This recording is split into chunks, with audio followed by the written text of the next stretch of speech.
All right. The realm. What's going on? Mic check. Mic check. Warlord. 1015. $5 super chat. Bang, bang. Notification gang. We in here early. Had to hit it with the Philly early.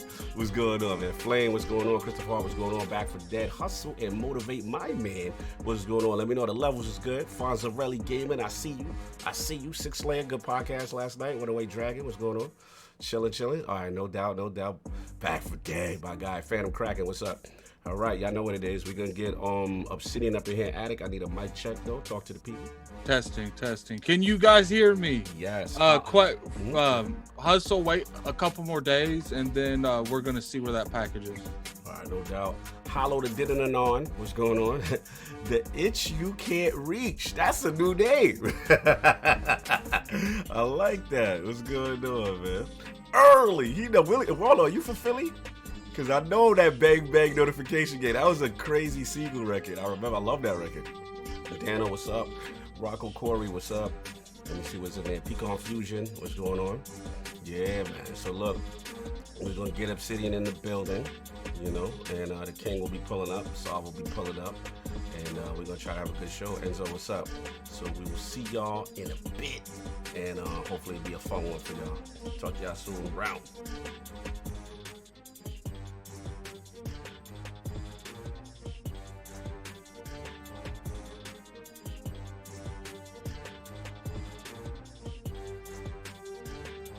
Ah, damn. Centric H, what's going on, my man? $10 super chat. Woo! Ric Flair voice. I got you. All right, now, he from Brooklyn. Oh, you just let that use on that state property. You was repping that beans. Okay, I see you. Nine Lives, what's up? Baba Jide K, what's up? Y'all dressed like 75th. Yeah. It was a classic night. It was a classic night. Tough Dumpling, what's going on? Rest in peace, Black Raw, for real. Rest in peace. That was my joint. Whoa, that was my joint. Anyway, Def Mobile, I see you. All right, we'll be back for real because King gonna come in and you know how the copyright strikes go when he come in with his music. All right, y'all.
Second. All right, the Lords have arrived. Lords of Obsidians have arrived. Mic check. I want to shout out ACG, brother. Thank you for the $50 super chat. I have nothing good to add to this discussion. So here's a game's worth of super chat because you are more fun than most gamers. Truly humbling, Lord ACG, my man. Appreciate you, brother. King's here.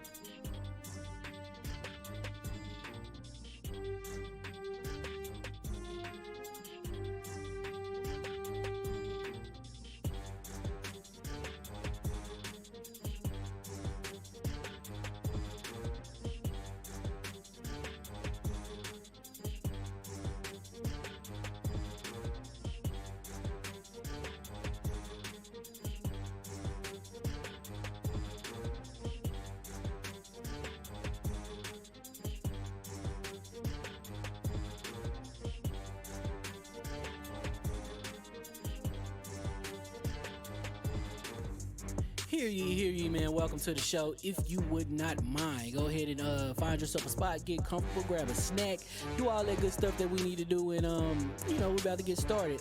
It's not important who I am. What's important is that you are pulling up to the Iron Lords podcast right now as we speak, and I guess I'm here to keep you entertained until it's time to get this show started. So look. Y'all done messed up and turned me to an animal. And haters be swearing they real, but come to find out that they really mechanical. And yeah, I be eating these rappers, but that's all a part of me being a cannibal. And they say I'm better than money because you can bank on me being accountable. I know a million rappers that don't want to be on a song with me, that's understandable. I kill a beat and they want to compare me to Freddie and Jason. I'd rather be Hannibal. They be like, why use a video game? Just be original, y'all too dramatical. I know it's random, but I am addicted to flipping the sample and making it flammable. This is that yoga, fire, flame. They think it's arson up in the apartment, they call it department and I get the blame. Still I be running, collecting them rings. You just a target when I'm in the range. I was the hardest to start regardless back when you was messaging people on AIM. Check my vocals, all on Twitter but I'm anti-social. Love my city but I'm still bi-coastal. Let's switch that up. What is you doing? What I want to do. Don't stop. Nah, that was dope. I'm just Keep that going. Keep that going. Nah, go ahead. Look, I guess you could say that I'm very spoiled. For them to be your dogs, they ain't very loyal. But I ain't gonna hold you, I ain't here to boil you. You ain't gotta say it, I'm embarrassed for you. Always been a nerd, never been a loser. Making Voltron with a gang of cougars. And I'm going places, better tell a Uber. Cause it's pretty hard to sleep on Freddy Krueger. Let's do that again. Hear ye, man. Welcome to the show. If you would not mind, go ahead and find yourself a spot, get comfortable, grab a snack, do all that good stuff that we need to do, and we're about to get started. It's not important who I am. What's important is that you are pulling up to the Iron Lords podcast right now as we speak, and I guess I'm here to keep you entertained until it's time to get this show started. So look. Y'all done messed up and turned me to an animal.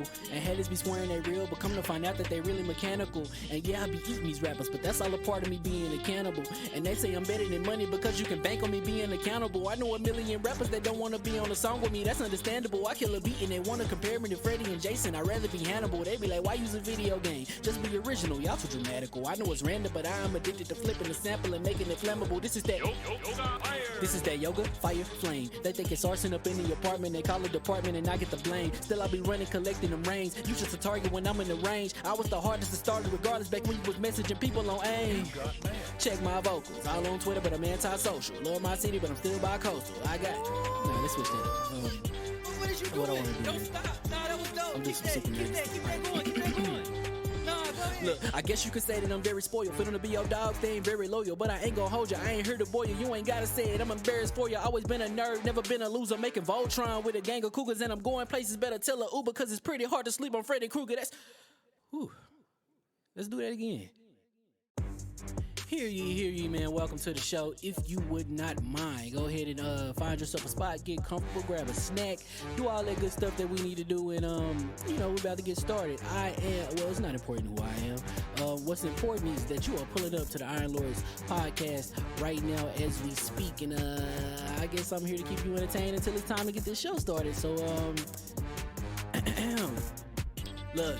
Y'all done messed up and turned me to an animal. And haters be swearing they real, but come to find out that they really mechanical. And yeah, I be eating these rappers, but that's all a part of me being a cannibal. And they say I'm better than money because you can bank on me being accountable. I know a million rappers that don't want to be on a song with me, that's understandable. I kill a beat and they want to compare me to Freddie and Jason. I'd rather be Hannibal. They be like, why use a video game? Just be original. Y'all too dramatical. I know it's random, but I am addicted to flipping the sample and making it flammable. This is that yoga, fire, flame. They think it's arson up in the apartment. They call it department and I get the blame. Still I be running, collecting them reins. You just a target when I'm in the range. I was the hardest to start regardless back when you was messaging people on AIM. Check my vocals. All on Twitter, but I'm anti-social. Love my city, but I'm still bi-coastal. I got Nah, let's switch that up. What is you What I doing? wanna do Don't here. stop. Nah, that was dope. I'm Keep just that, super keep nasty. that going, keep that going. Nah, go ahead. Look, I guess you could say that I'm very spoiled. For them to be your dogs, they ain't very loyal. But I ain't gonna hold you, I ain't here to boil you. You ain't gotta say it, I'm embarrassed for you. Always been a nerd, never been a loser. Making Voltron with a gang of cougars. And I'm going places, better tell a Uber. Cause it's pretty hard to sleep on Freddy Krueger. That's... Whew.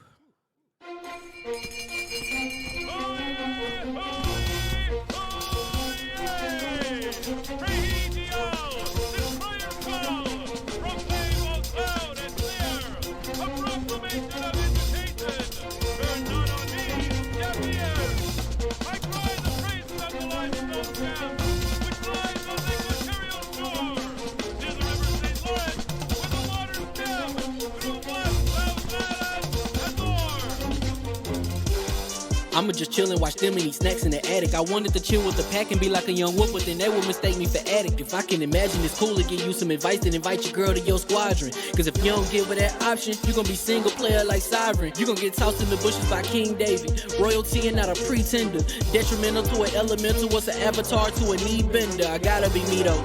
I know it's my destiny, work to Carnito. Who cares if you fly, if you still a mosquito? You swear you ain't stunting, but really be Steve-O. You like to collect stuff and that's cool, but I got bad news. Even if you really was that dude, King David still be the king of the statues. Since a juvenile, I've been cursed with a curse to be musical. And if you hate it, we'll meet in the crucible. Other than that, then it's cool and it's beautiful. We let you know that your dreams are pursuable. Whatever you wanna do, then it's doable. If you got work on a Sunday, it's suitable. Cause you can listen to this in your cubicle on the Lord's Day. Woo. If you got work on a Sunday, it's suitable. Cause you can listen to this in your cubicle on the Lord's Day.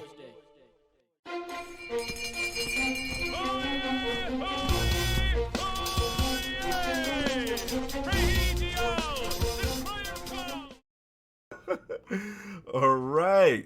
Mic check, mic check. Testing, and we are live.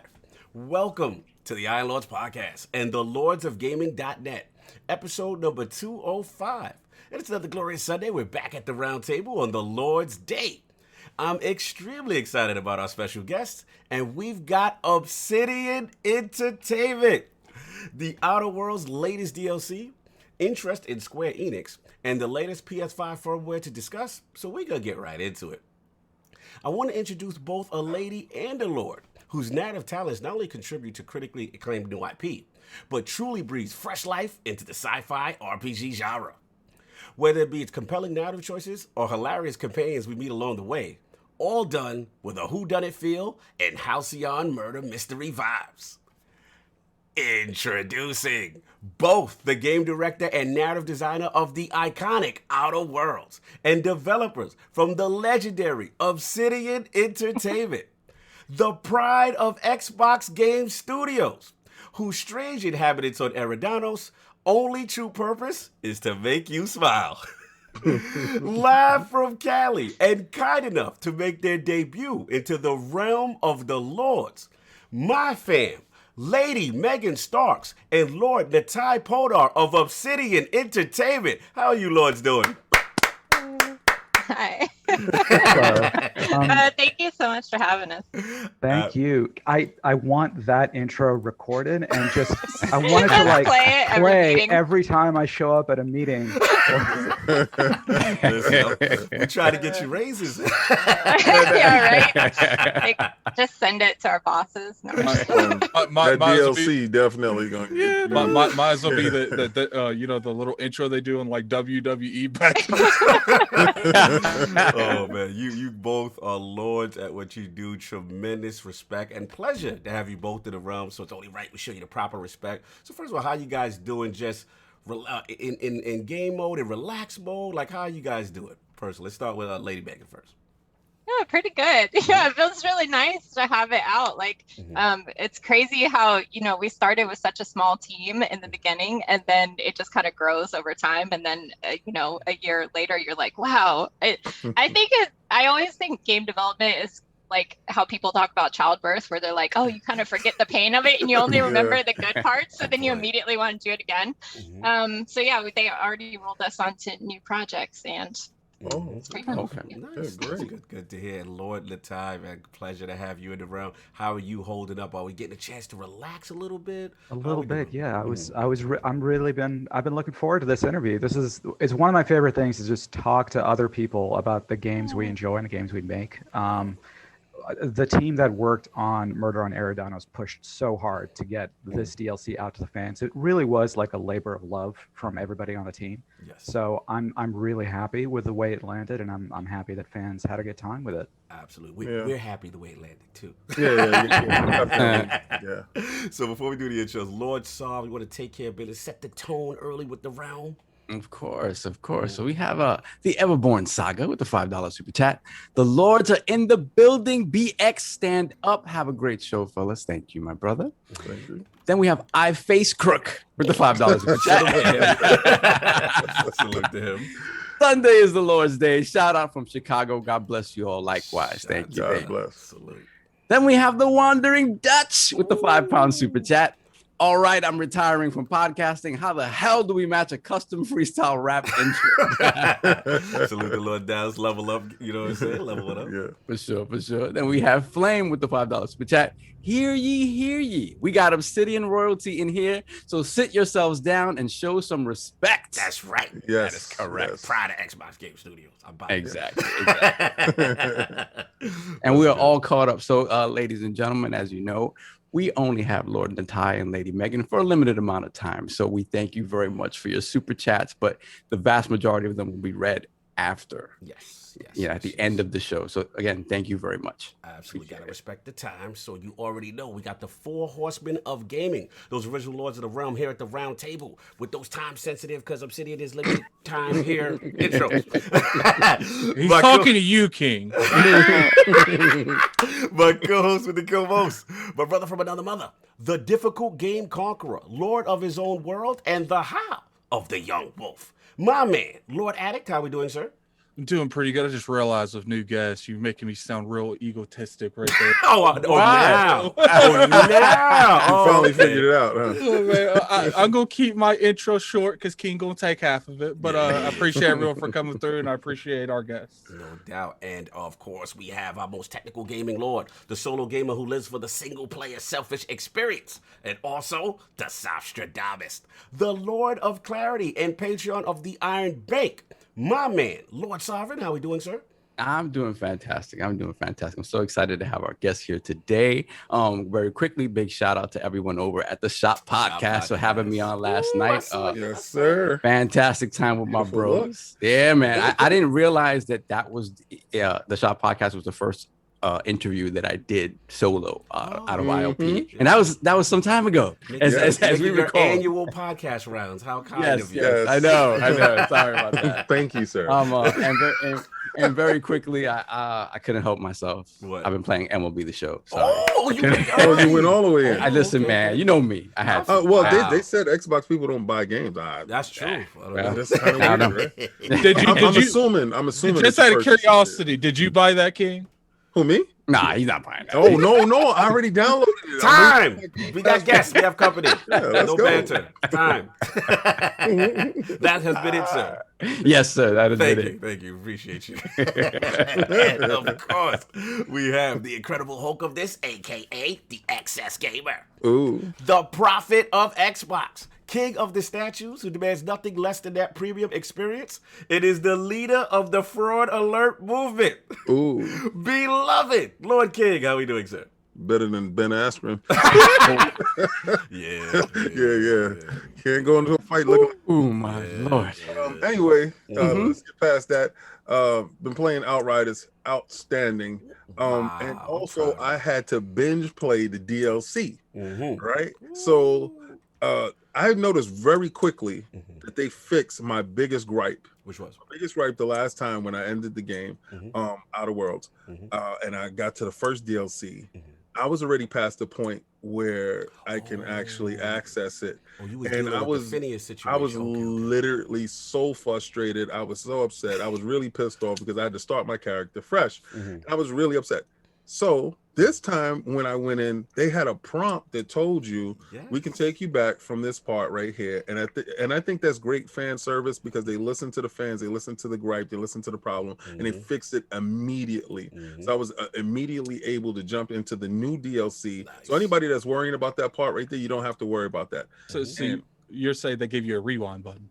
Well, yeah, you know what? Because it's definitely necessary for individuals that's ignorant like myself. That, I mean, because I found out that I was probably in a very minute minority in doing so, just playing the game on one save and getting to be fair, they tell you like 8 times, there's no return after this. But they didn't tell you there's no return for your DLC. That's true. That is true. But they fixed it though. I don't care about anything else, but other than it fixing it, and it started off really great. So I can't wait to get into this interview. I was waiting for this all. No doubt, and of course, my bad. And of course, we have the gaming ninja himself, the Shinobi, Lord Cognito, spreading that realness in the realm of the ILP. Not telling you what you want to hear, but what you need to hear. Obviously, got my Murder at OnEridanos DLC completed, and we will be discussing that. And shout out to The Last Word. We had my man Ill Physics on, really knowledgeable guy. So if you want to get your looter shooter on, you want to know what's going on with the latest with Destiny and maybe Bungie's new IP, go check out The Last Word. It is up there now. But now that we've gotten into what the Lords have been playing, I want to focus on Lady Megan and Lord Nitai, their games industry experience, and of course what led them to the hottest single-player sci-fi RPG from Obsidian and Private Division, The Outer Worlds. But before we do that, let's give the realm a preview of their latest DLC, that Murder at Eridanos. Check it out, y'all. The discrepancy amplifier is now operational.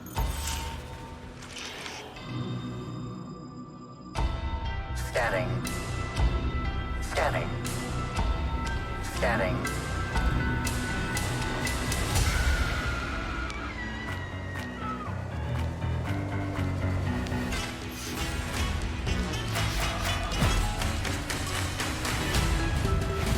On the outer worlds of the outer worlds, there's a place that's full of cheer.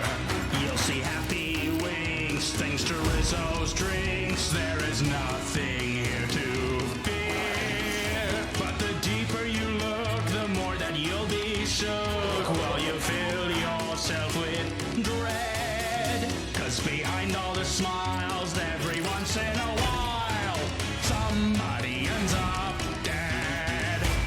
Analysis confirms this is a corpse. It's just a murder on Eridanos. Mysteries in the air. Murder on Eridanos. Suspects are everywhere.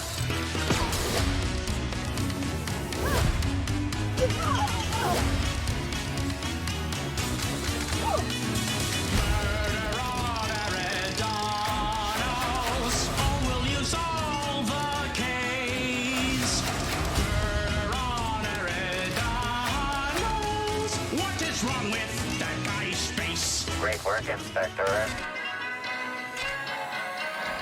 Murder on Eridanos. 10 bits. This is all just some sort of publicity stunt. All right. We got that Murder on Eridanos love going on. Thank you, Rel, for checking it out. He said it looks lit. The chat likes it. 9 out of 10. Loves the trailer. You already know. So let's start with Lady Megan first. Can you give the realm a brief background of your specific role, tenure at Obsidian, and of course what led you to the Outer Worlds and Murder at Eridanos, the DLC? Oh, okay. So I started at Obsidian as a narrative designer on Tyranny, and then I went on to Pillars of Eternity 2, Deadfire, and then I joined Outer Worlds after like a year and a half of begging for them to let me on the team. just because like I'm such a fan of, Fallout games, and I was really excited. And I worked on a sci-fi game with WildStar, so I was like really excited to work on it. I had a lot of fun. I worked on the Sublight faction and some different characters in the game, like Sam, and I helped with Vicar Max and stuff like that. And then after the game came out, we needed to make 2 DLCs basically at the same time, slightly staggered. So the main team was making Peril on Gorgon, and then they asked if I could basically start up a small team with about 7 people to get the foundation going for Murder on Eridanos, so that we could be far enough along that when Peril on Gorgon came out, we could like finish up the second DLC. So that's pretty much it. That's awesome. That's a shout out to Vicar Max. That's one of my favorite companions. What's funny is the gangster Vicar. I love him. I love him. Corrupt big shotgun. Yeah. I noticed you said Pillar of Eternity. I really like that game. Mind you. Salute. Tremendous. And of course, let's get Lord Nitai in. Again, give the realm a brief background just on your role, your tenure at Obsidian, and obviously, what led you to Outer Worlds. So I actually started at Obsidian with TheOuterWorlds about 4 years ago. I think my first day at Obsidian was basically, okay, so we're doing a game, and it's Fallout meets Firefly, and we don't have a name for it yet, but here's the general plot. So get to work. So I've kind of been with this project like from the start all the way to the end, and it's been a real journey. It's been weird. Like when Obsidian told me, hey, we're going to do a Fallout for the fans, but it's not going to be Fallout because, we're Obsidian and we don't own that IP. I'm like, okay, this is going to make a lot of people very, very happy. And I think the reason I kind of got into it and really enjoyed the process altogether is because I've been playing RPGs since I was like 12 or 13. Like it's kind of been my whole life. Like I started with, D&D, Baldur's Gate, the old school stuff. So that style of role-playing game where you design a character, give them stats, have all kinds of conversation options is like kind of in my DNA. Like I've been doing that since I was a kid, right? Nice. So when I got into Outer Worlds and started designing, my attitude was, what would the younger version of me really like to see in a game like this? And I've kind of been carrying that through. That's awesome. And just to see, I'm sorry, Sof, you were going to say something. No, just a fantastic. Well, I noticed very early on the artistic style and the color choices is very vibrant. Yes. It's so when you said, the contrast to Fallout is very muted in colors, very dark, very dreary. And when I launched Outer Worlds, I noticed like right from the beginning, it was very vibrant. Was that a direct choice in the beginning that you guys decided to go with? Yeah, that's basically Tim Kane, Leonard Boyarsky, and our art director, Daniel Alpert, got together and I believe came up with all that type of stuff. And it was included when we pitched it to the publisher, like this is going to be the look of the game. And they had some like sample branding and stuff like that. So it was something very consistent from the beginning that they wanted to stick with. And I agree, I really like it. I think it's super, I don't know, it grabs you as player. So sometimes it pays off to be unique and have a unique look. Yeah, I agree, King. It's so vibrant and it's like it's just this color overload, but I like it. It brings you in. I wanted to ask in reference before we get to the specifics of the DLC, like obviously the success you guys have had initially. You guys debuted, I believe it was like number 2 MPD at the time in 2019. You know what I mean? A couple of awards along the way narratively. It's like, so like, how does it feel, a new IP to get some really good reception? Let's start with Nitai first. I feel vindicated. It's not like, because it's not about like me and the team and Outer Worlds in general, but this is like a flag I've been carrying for a while. I strongly believe pretty much everybody who plays and enjoys video games loves role-playing.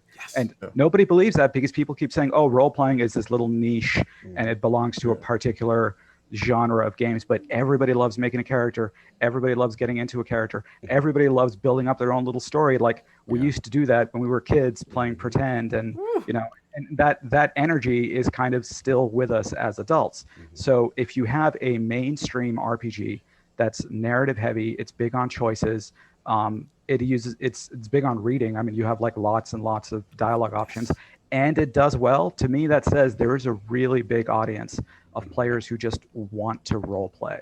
And you can, it's a mine that hasn't been struck yet. I think the word vindication is perfect, because when you think about the RPGs and how hardcore they are, to see RPG elements permeating basically every single genre of gaming now.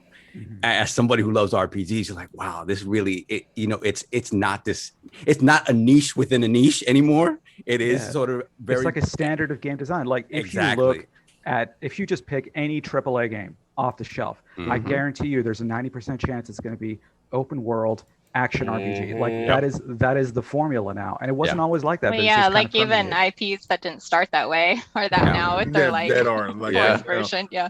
I have one question. How did it feel like being one of the first to launch in Game Pass, knowing that you'll have millions of eyes on your new IP at that point in time? Because it literally changes the landscape on interaction, on if somebody might be iffy on an RPG, and now they can go and try. Because my son walked past and he saw all the colors and he was like, "What you playing, Daddy?" And I'm like, "I'm playing OuterWorlds." And he was like, "It's in Game Pass?" I said, "Yeah." He said, "Oh, I'm by," and went straight upstairs. So, my question is, what was when you got the word? What did you think, and what was the reception after that? With the team. Anyone? Like both anyone could ask. Yeah. What did you think? That's interesting, because when we started the game, it wasn't for Xbox right yet. Right. So it was like I think when they pitched it, they went to all the big publishers, and then it was that whole like, if you're they're like big publishers, and I think I kind of experienced this in like the novel writing world more. So I don't like hold me to it for games, but like one of the things I've seen is they'll be like, "Oh, we're looking for something new," but then when you show them something new, they're like, "But what audience will it fit? Like, how do we know it'll make money?" So we ended up going with Private Division, who took a chance on us, and then once the game was developed far enough, I think it became very enticing. And so when we found out it was going to be on Game Pass, I think it just was like, oh, this is going to be like a huge potential audience. Like it just opens you up to people that you wouldn't have otherwise. So it's just really neat to see like, it can reach more people, and it can open up the demographics of who might be interested in playing it going forward. So for me, it was super exciting. And I think everybody on the team was just stoked to see the reception when it came out and stuff like that. So the main thing you want when you're making a game is just have as many people play it as possible, and also have them like it. Yeah, that's pretty much it. I feel like Game Pass was really like a gateway for a lot of players to pick up the game who might not have done it otherwise. And I get it. Like it's a depending on how fast you go, it's about like 15 to 30 hours. And like if you just see it on the shelf, right, at your brick and mortar game store, assuming people still go to those, you're gonna hesitate a little bit. But if you've got Game Pass and you see it and you're like, all right, I've got a week and I just want to play something, then you might pick it up, and you might not have before. And to me, that's really what it's all about. I mean, of course, it's nice if a game is profitable, but the reason we do this is because we know that there are going to be people who give you their time, which to me is a little bit more valuable than money, and we want to make sure that time is well used. So Game Pass just gave a lot more people an excuse to just pick up and play Outer Worlds, and they wouldn't have done that before. So it's been really gratifying. Yes. Yeah, I absolutely agree. I think again, it's that opportunity, and just like I said, with people who may have been on the fence, and now it's just extra market, it's extra group of gamers that now say, hey, okay, I have this service, it's in this service day and date. Why not, give it a shot? But I want to go back, kind of reflect on what Megan alluded to initially with like the pitch as far as like today's games market, because the question I have for you is like, as far as the challenges, again, it's writing this single player RPG sci-fi, but also you got these corporations, you got these colorful companions, you got this hilarious dark humor. You guys knock it out of the park. So like, how did you have any challenges like now pitching this to whoever the powers may be, or was there pushback? Could you guys explain any challenges you guys experienced during this process, the creative? Were you in on it, Nitai? I saw, because I was on Deadfire at the time, I saw the updates. We have like big company meetings where, well, before the pandemic, everybody get in a giant room and then each team would give their update. So I got to see like the pitch presentation that they gave to the publishers, and then they would kind of say like, hey, we're shopping it around with people, and update us occasionally, but I didn't see I wasn't in the meetings to see the response of the publishers. But yeah, I think in general, it can be tough to you have, like, if you're dealing with a super big publisher, I think they have an expectation of or having to prove it will make X amount of money in order to like invest the initial budget, you know, even going up the ranks. So I think at the time it was just difficult to say like, yeah, this is brand new, but don't worry, people will really resonate with it. So it was really nice that Private Division was specifically looking for new IPs. Like they were, I think, middle-sized, you know, publisher imprint of Take-Two, 2K. And so basically they're like, that's exactly what they were looking for. And I remember they were really excited about it, which got the team super jazzed about it too. And then Tim Kaine had like made a little Sissy Pig plushie where he like sewed on like tumors that you could like attach with Velcro. Like, well, that's what sold them on it. I think they saw that. The they were plushie. like, I forgot about the plushies. Yeah, so gross. I remember we were sitting at a company meeting and Tim Kaine had like something behind his back that he wasn't showing us, and he's like, so we're meeting with publishers today and I made this, and like he just pulls out a Sissy Pig plushie. And I'm like, Tim, what are you doing? He's like, don't worry, it's gonna charm them, they're gonna get it. And it did. Where, like, you're like, I gotta start looking for a new job. So not a plushie. Part of me is like, what in God's name is going on right now? But like, I feel like Megan is right. Like, so much of making this work is just charming your publishers who are going to be very scared of anything new and different into just trusting you a little bit. And I think once the project was far enough along that you could actually see what it was, right? It wasn't just a bunch of words on paper. Then people started to understand. Like, I remember way back, I think it was the end of 2018, where we actually dropped the trailer for The Outer Worlds, and people kind of understood what this game was. That's when the enthusiasm, not just from the players, but from the publishers and from the studio itself, started picking up. Like, when I think this is true for anybody who does anything creative, whether you're making a game or writing a novel or even like doing a podcast or something. Like, there's a point where you just have to trust that it's going to work out eventually. Like, you know what it is you're trying to do, but nobody else knows, and you have to like kind of prove it. You got to have it in your gut. King is that guy for you us. guys. When you feel it in your gut and you know what you're doing is right, and you can see it, because I visualize it. I'm heavy on visualization, and I see it. I can see the end of the road. But when you guys dropped the trailer, I remember going ecstatic, because I was going nuts. I was absolutely going crazy, and I knew it was coming. I knew the game was coming, and I downloaded a wrong game by mistake, thinking it was. All right. We're not gonna talk about that. We're not gonna talk about that. Respect. We got one the person other on outer the panel game that really goes crazy, and I said. And I remember coming to the podcast that Sunday, and I was like, that's not what I saw. Like, what game is that? Right? And I was like, then I got chastised by Sovereign. Yes. The Wild versus World. Outer Wilds is equally fantastic. Yes. It is, really we liked it so much we hired the writer. Really? There you go. Yeah, King. You hear that, King? Listen, I have no problem with it. But you know, when you ordered steak and then you get French fries or something else, and then which is really good. But anyway, to my point, don't take me down that road. Stop playing. Right? To my point, when I did get the game, it was everything the trailer promised. Like, from the beginning, I was already enthused into the world. And then after I finished it, I was like, man, then the DLC popped up. Then I was like, okay, let's go. Right back at it. Right? Oh, God. But this second DLC has a different tone and feel to it. Yes. You know, right from the beginning, because you were brought in from like, the game was giving you breadcrumbs along with the cereals in the game. So you was like, you was enthused about it, but you didn't know much about it. And then you did a whole DLC. I got a question. Was that part of it? Like, leaving those breadcrumbs and knowing that this DLC would have that impact? And it was that? This is a story, but look at the faces. Making it a time based some faces. What's this about? Should we tell them that we were just flying by the seat of our pants? I know.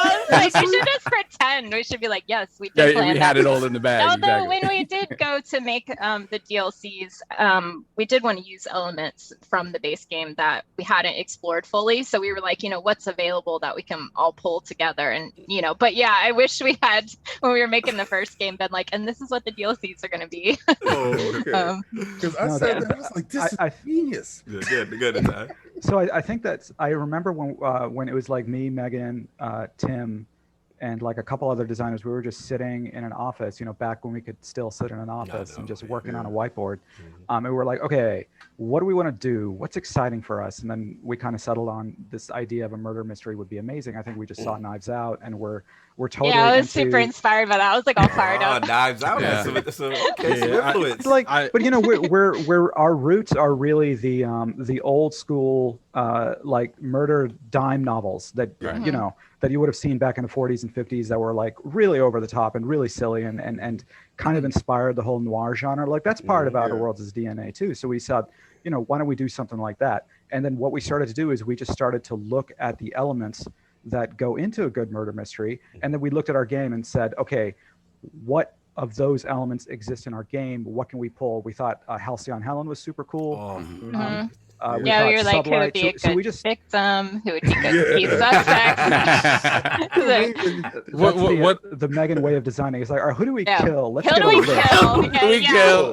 We basically started there. We were like, who's dead? I mean, that's perfect. You work backwards from there. You know what I really like about it is there's a point in the story where they're like, okay, you got all the suspects. Who is it? I'm just sitting here looking at this. It's like, I ain't really felt like I'm not prepared for this question. Like, what's funny is if you click on to determine who it is, there's no going back. They don't let you go back. You're sitting here looking at this list. I'm like, I'm about to ruin someone's life. Like, I want to ask a more general question about how you guys, when it comes to narrative and particularly dialogue, how do you guys sort of work that out when you're creating dialogue for these characters, especially in something like MurderOnEridanos, where the dialogue is really the core of how you get to the mystery? Like, how do you guys, what's your process? If you could sort of shed a little bit of light on that. Do you guys like sit in a room and sort of talk dialogue out between each other to see if it sounds good? Like, do you have, sometimes branching, like weird branching things going on? Because I mean, RPG dialogue, obviously. I want to know who's the bad guy that's always giving the bad lines at the bottom. Like, he's hilarious. Yeah. Well, okay, it seems like hilarious dude. Old woman. It's somebody that's doing it. I mean, I think we had 1, 2, 3, 4, 5 writers, 5.5. We borrowed a couple. So yeah, they all have their own characters. But yeah, I think the process for this DLC anyways is like with the key suspects and the victim, I had certain like touchstones for the personality that I was like, hey, I was kind of thinking they might be like this, but I like to leave a lot of creative freedom because, I don't like to, just color in a box or whatever. So it's just a general direction. And mainly that was because I wanted to make sure that there was enough variety between them. You don't want to end up with, iconic characters or key characters that are too similar.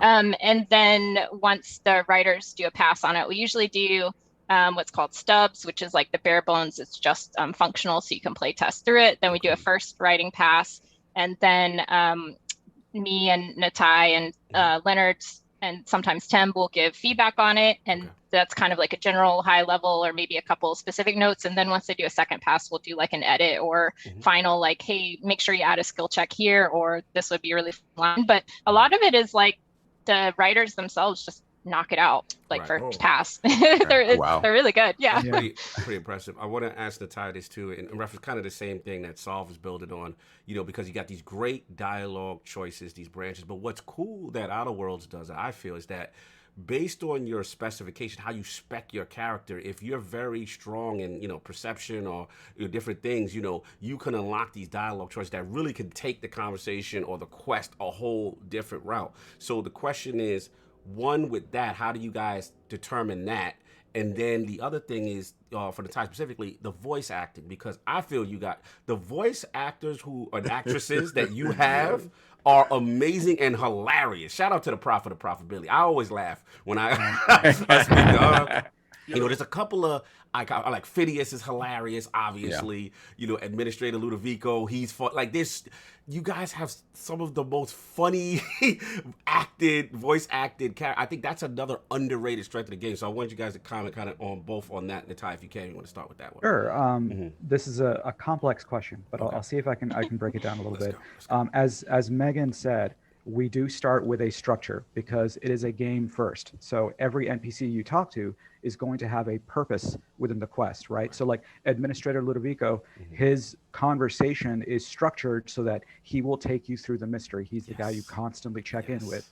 When you talk to the Prophet of Profitability, or when you talk to Spencer Woolrich, their conversations are also structured in a way that it works in the quest. But at Obsidian, we're really tough on writing. We can't have NPCs just feel like NPCs. Like this is a big rule for our writers is we take that structure, right, that fits the game, and then we write into it so that make what it you're organic. exactly. So what you're experiencing is like a good, strong writing experience with like good dialogue options, plenty of character, plenty of real personality, but it still needs to function as a quest. And then on top of all that, we also have to add the things you were talking about, the perception checks, the intelligence checks, the science checks. Like it's got to, you have all these layers that go into the narrative in our games. And then Megan and Leonard will come in and give us like 30 notes because we got to make it better. Ooh, just to add on to that, because that is excellent advice. Like if anyone, 30. If anyone is watching that, you know, does writing yourself or whatnot, I think advice that I would say of how we approach our characters is when you're writing a character, think what do they want and what are they willing to do to get it, and that kind of determines like how good or evil range they could be, and also like the bounds of their personality, and then also trying to make them relatable. They don't have to be likable, but you have to understand their motivation. So even if you're writing someone like, you know, Handsome Jack for Borderlands, who's like the extreme evil, you still understand why he was doing what he was doing, and there's context. What he's like, the extremes he's willing to go to for it. So that's Spencer. Let me double down. Now I want to give you guys credit again, because what I think that you do, I haven't seen this since Mass Effect, where most games they have, you know, you're the main character, and then, you know, it's rare that you have you know, these two companions and stuff with you.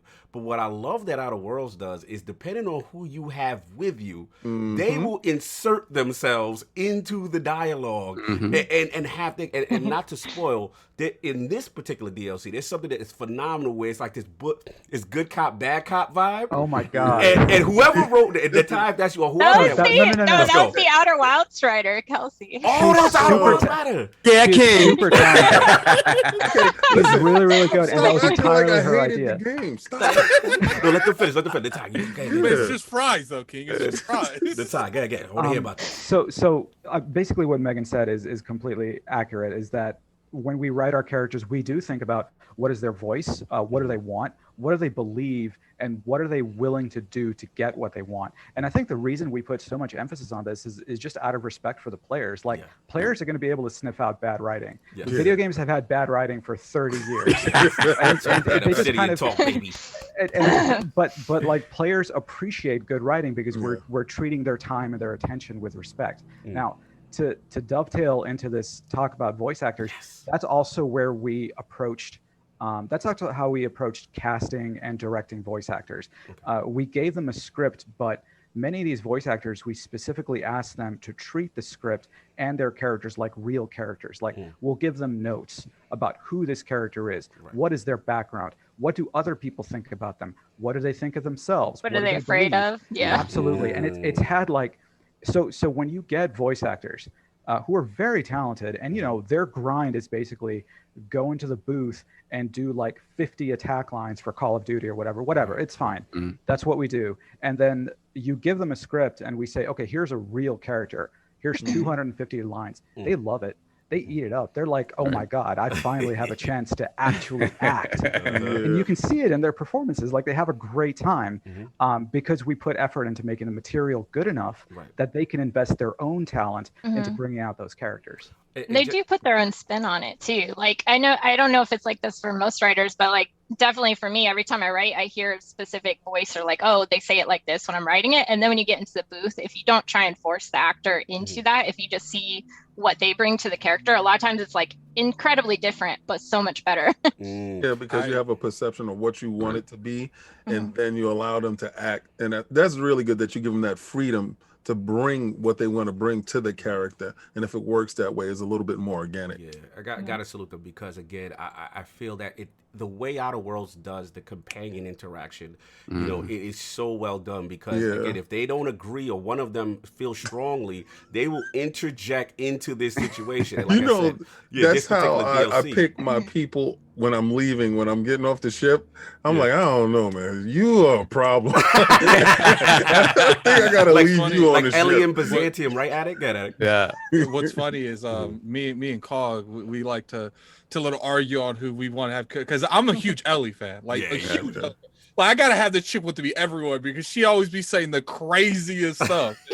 And I mean, and like it's like there was a time in this DLC where something happened and you know, one of the things you could choose is like, am I the only one getting tired of hearing this dude's voice? And Ellie's like, I've been tired of hearing this dude's voice.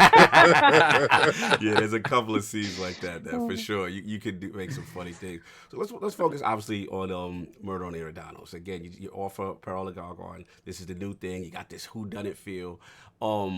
Question.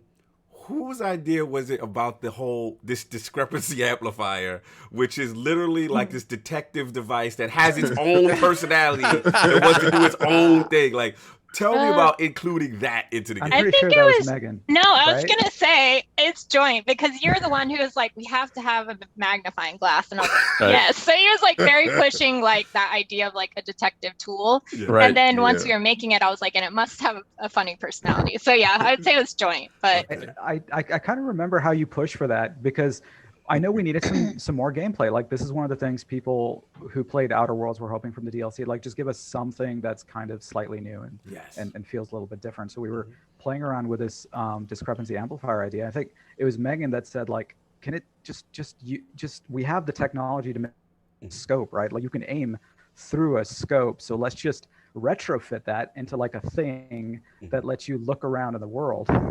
And somehow that was enough. Like that just kind of pulled it off. It was awesome.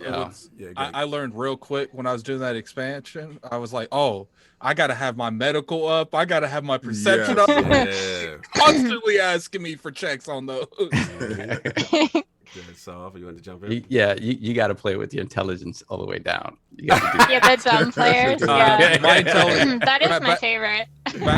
Back from my Fallout days, man. My intelligence is always at a 10. It don't matter what game it is. Awesome. Yeah, it's so cool. And another thing, what I love about MurderOnEridanos is that just your DLCs in general and the structure of Outer Worlds. It's I think Nitai, you mentioned it, which is I personally, I have like open world game fatigue. And as soon as I open up a map and I see like 1,000 icons and all this other stuff.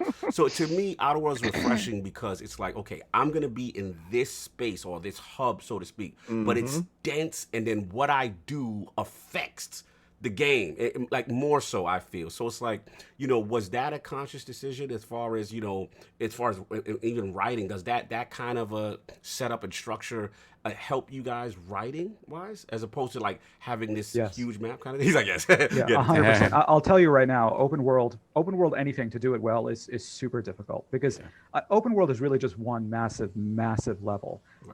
And we have talented level designers and artists too. And if we told them, hey, we're making an open world and it's going to be highly reactive to anything, they might just explode. Like that's like I'll put my resumes in. I ain't doing this again. One of the nice things about having not really hubs, but like self-contained kind of carefully designed levels is that we can define what the story experience in that area is. Right. And because we give ourselves those boundaries, we say, okay, MurderOnEridanos takes place in these areas and that's pretty much it. Then we can do more in those areas. Like if we just opened it up and made it like a big Ghost of Tsushima sort of thing, it would actually be harder to make believable, interesting, reactive roleplay choices. It would be harder to make the world change, right? Because it's just so big. Right. Because the arena itself is smaller, you get a better experience, I think. Well, I mean, it pays off. Yeah.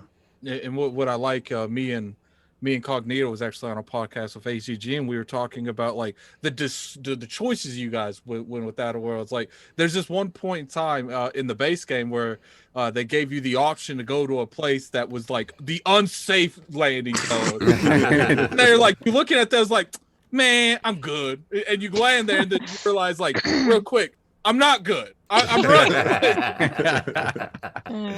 No doubt. Yeah, but so again, it's just tremendous writing. I love this stuff. I had a question. Shout out to my boy Daniel May from lordsofgaming.net. He has some questions in reference to the dumb dialogue lines specifically of like how's the process for that, and then the other thing is, you know, which specific characters you both had the most fun writing.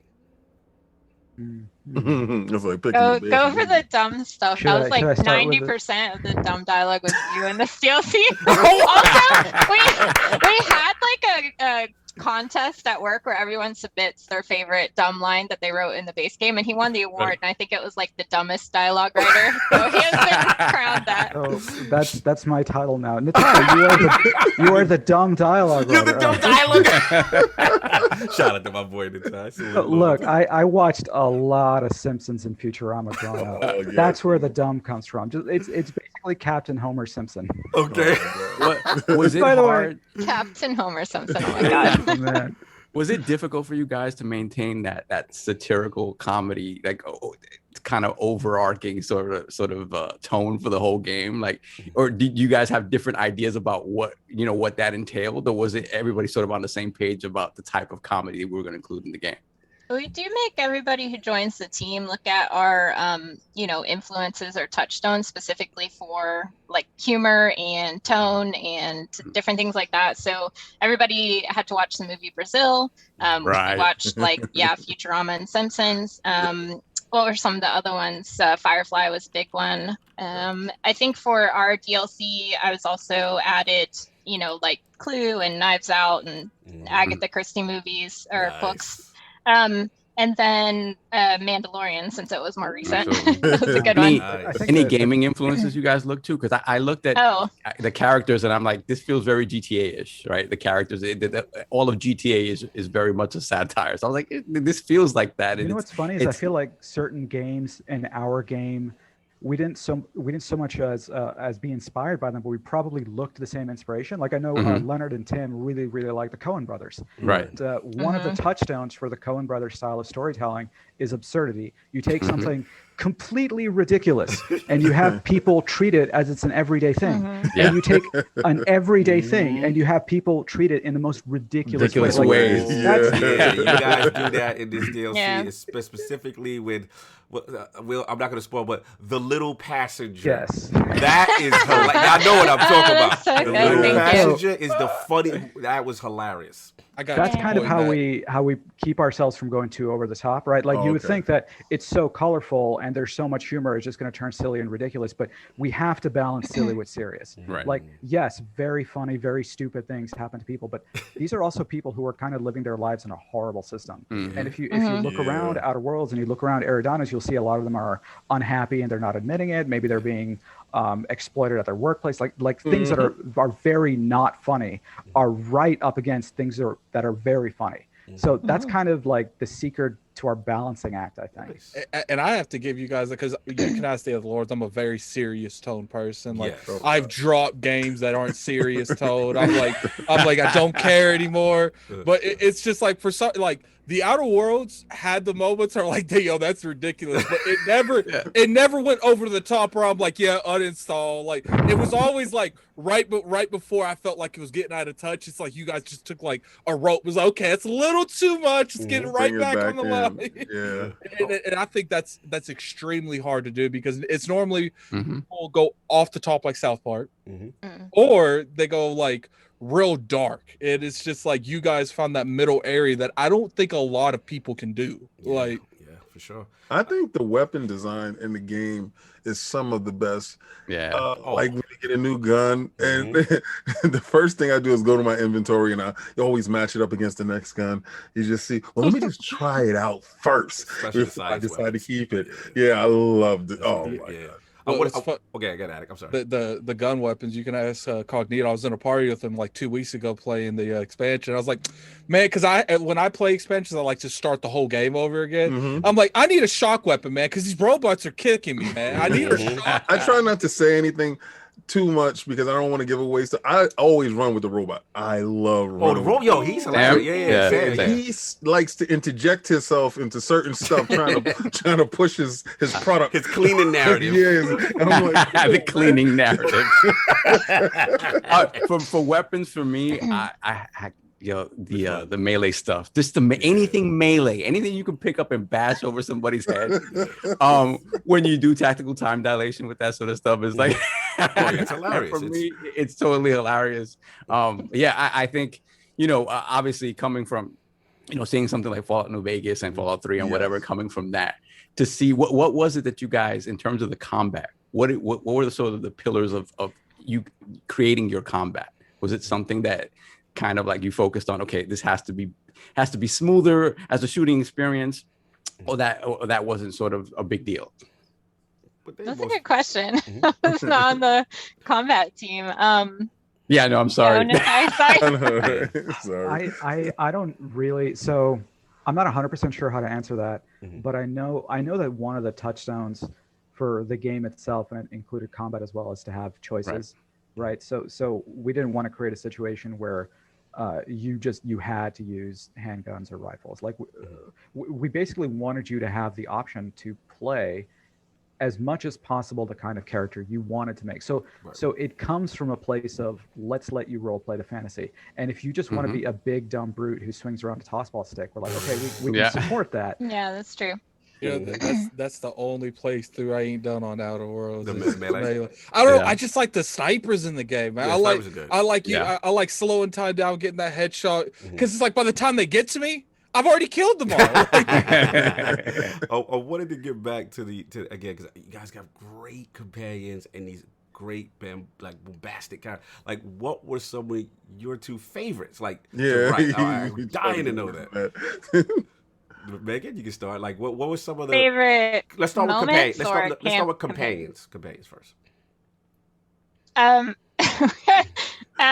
So each writer basically got a companion. Okay. Yeah. So I wrote Sam, and then I helped Leonard write Vicar Max because he was pretty busy. And yeah, I don't know. It was interesting because both of those were, preconceived of like, hey, here's the concept. Okay. They knew that they wanted a janitor robot companion, but that was essentially it.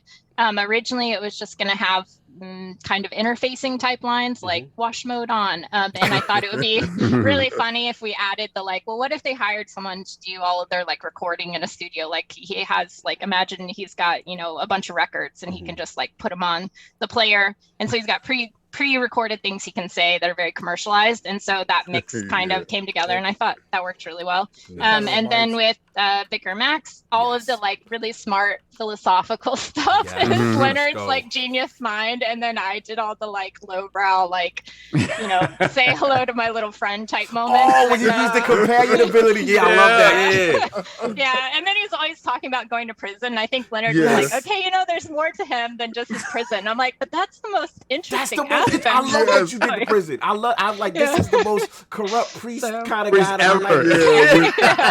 And his friend. The remains of his friend. Sorry, go ahead. I was gonna say that the crazy part that when I remember first playing it is because normally in these type of games it takes a minute to get a couple companions, but it's like you guys gave us the preacher and the mechanic right off the bat, and I was like, oh, that's cool. Parvardi, yeah, definitely one of the. I gotta salute whoever voice actress as well as the writing. Excellent character. One of the fans. Usually I see a lot of Outer Worlds fans. She's up there on the list. So salute to whoever was responsible. I don't know who that was, but the other question, Megan, again. So we did the companion part. Now specifically with MurderOnEridanos, any specific characters or moments, what, spoil it as much as you can't. We don't want you to spoil, but that really resonate with you personally.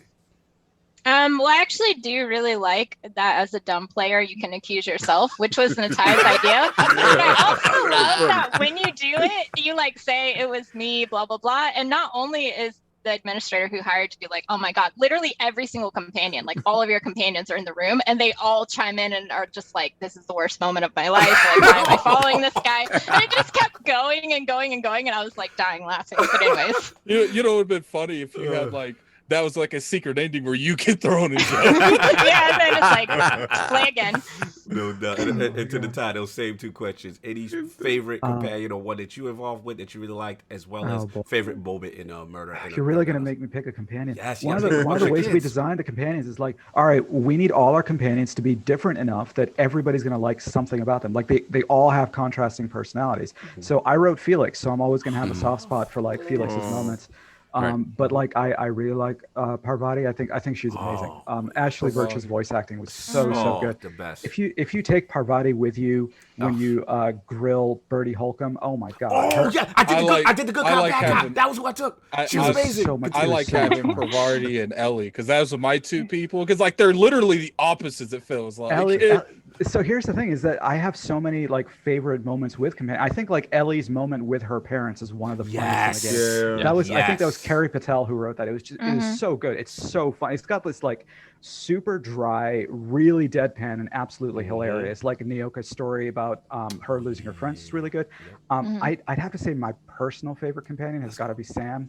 Because I'm just it's those Futurama roots. I just love a mouthy robot who says the stupidest things at the best. There's a moment in the base game where if you play a dumb character and you talk to Sophia Akande about like her plan of what to do with the colony, you can be like, hang on, I got to ask all my companions, and you turn directly to your robot. He's like, well, I think you should buy more cleaning solutions. It's like, oh my God. It's the best. I love him. I take him all over the place. Absolutely. Kind of a grounded question. Obviously, you know, we're in a pandemic. Game development is different. So, what are challenges, you know, did you guys have? You know, I'm assuming, you know, creating this DLC during these circumstances. How different and difficult was it for you guys? Any case, Megan? You go ahead. Sure, I can go. The pandemic's been tough for game dev. It is tough for us. It's tough for everybody. In a lot of ways, I think the biggest challenge is that for a lot of people, like going from an office immediately to working from home, there's really no physical separation between the place you work and the place you live. And game dev, the amount of work that goes into game dev, it's very easy for those boundaries to just kind of dissolve, where you just find yourself working later because you're already in your bedroom or you're already in your living room or something like that. I know like a lot of our designers pushed hard to get this out the door, you know, as a labor of love to the fans, but doing that out of quarantine is exhausting. And 2020 was a rough year, to put it as an understatement. I know that voice acting was also super difficult. Like we had to remotely record every single actor. So we had like this deconstructed studio where the audio guys were up in Canada and we had an actor over in LA, and it was, I don't know how it got done. It is a small miracle that this DLC came out with the quality of voice acting that it did. Because I have no idea how it got done having voice actors all over the world. Well, we wanted Allegra Clark for Halcyon Helen's voice, and she's very in demand. So her schedule was super tight, and then the time that we had to record was pretty tight. And then one of her friends or coworkers, I think, accidentally exposed her to COVID, so she had to quarantine for 2 weeks. So we were like super nervous about like, oh my gosh, are we going to be able to record with her? Are we going to have to try and find somebody else last minute? So it worked out, but it was a little hectic with certain things like that. I think for the internal team, it was actually pretty smooth because we just went into the office, got our computers, brought them home, and then we just do this. You know, we would, you know, talk on IM Slack all day, and then, you know, you don't get to like turn around and just immediately be able to ask someone who sits behind you or, you know, walk down the hall and knock on their door. But it's pretty easy to just message someone and be like, hey, can you hop on a quick call and video chat? Also, slightly unrelated, but I was kind of thinking about it when we were talking about the whole like pitching and working with publishers and stuff like that. I did just want to clarify, Private Division was super awesome to work with. Like I have worked with different publishers for different games and different studios, and they like were super like in tune to what we were trying to do and very supportive, and like they're just all around awesome. But then also I feel like the process with being a bid studio and having to pitch to different publishers is completely different than actually being Microsoft owned. Like Microsoft was like, we bought you as a studio because we value the games that you make and we're interested to see what type of games you'll make. So as far as I know, we've not had to do anything like that as a Microsoft studio. It's just like, hey, all of our projects are funded because we have a studio budget and we're good every year. So that's been like a huge relief, at least for me as like a normal, bottom level developer. And I think it felt extra stable during the pandemic of like, we were able to bring our equipment home and keep working and like nothing really changed. Whereas like if we were how we were before, if we were like, hey, we're trying to spin up a new project and we have to try and get funding for it, it would have been a lot more stressful during the pandemic for sure. Yeah, that was one of my biggest questions. What was it like after the acquisition, and how was it received by the team? And you expressed relief. So that was I was going there. I was going there too. Okay, cool. Yeah, for me, it was super awesome because one, the studio is then financially stable and then also able to like make the type of projects that they've wanted to do. Like it enabled them to do like Grounded and a project that Josh Sawyer is working on right now. That project. Yes. and Grounded is super successful. Yeah, it did and great. had to pitch that, to somebody else, I don't think that it would have had the life. But the fact that it was also, listen, I'm Captain Game Pass. Yeah, I already know. So, Go ahead. Game Pass, and it allowed people because people was really skeptical and they were saying that it was a kiddie game and all this other stuff. But when you get a chance to touch it and get a chance to play it, it opens you up to different things. And now that I'm seeing this, especially during this pandemic time and financially, people don't have the finances to go out and try different experiences. I see this as a boon for developers in gaming. When I purchased OuterWorlds, and then I automatically got the season pass. It didn't even feel like because you're investing back into the company, right? And also I purchased the game regardless, but it allowed me to try it. I loved it. I wanted more, and I said, "Oh, they're coming out with DLC." I purchased it. Have you seen that as a reaction that most of the people that purchased the game or played the game actually went out to get the DLC? See with Peril the Gorgon and Baron. Like, are you guys seeing any type of engagement there? Definitely. No, I that's exactly like this is a story we hear a lot. It's like, well, I saw Outer Worlds on Game Pass. I tried it. I loved it so much. I decided to just go and buy it to support you guys. This is a thing that we know because we play games too, and we're part of this community too. But sometimes it's harder to communicate up to the highest level. Is that people who play games will happily support a developer who puts in work and gives them something that they love. They will 100% do that. Yeah. And one of the nice things, just to echo what Megan said about working with Private Division, working with Microsoft, is not only do they get the kind of games that Obsidian is good at making, but they just kind of like support us with hands off. We've been doing this for a long time, and they haven't come in and said, okay, we own you now, make the kind of games that we want. They weren't the board. They didn't act like the board. It was a huge fear in that, and I'm glad that you said that because it's a huge fear in certain parts of our toxic community that was saying, oh, once Microsoft purchases them, they will no longer be the same. They won't have a soul. And it's great to hear that you guys are able to work on projects that you love, and you're doing this stuff without the overarching, dark cloud on top of you. And it's been a totally different experience. Could you elaborate a little bit more on that part? Because sure. I here's the thing is, I get it. Change scares people, and we have seen so many situations where a really big publishing corporation comes in, takes over, and the game that you used to love is just not the same thing anymore. It's happened so many times that I don't necessarily blame people for being a little bit gun shy about that. The idea that it's not the same Obsidian, well, it isn't, because we're stable now. So we can do things, and we can like experiment more, and we can really put ourselves out there without necessarily having to worry about, hey, are we going to be financially stable at the end of this project? Like that's the good kind of growth that you do want to see in the industry. So I'm really happy about the Microsoft acquisition. I'm happy about Private Division support. They've been fantastic from start to finish. Yeah, salute to to the team. And I'm sorry, you want to jump in there? No. Okay. Yeah, just salute, because at the end of the day, as for game dev, that has to be a peace of mind. That security. Yes. Okay, we could do what we want to do. And then again, Megan, great points in reference to.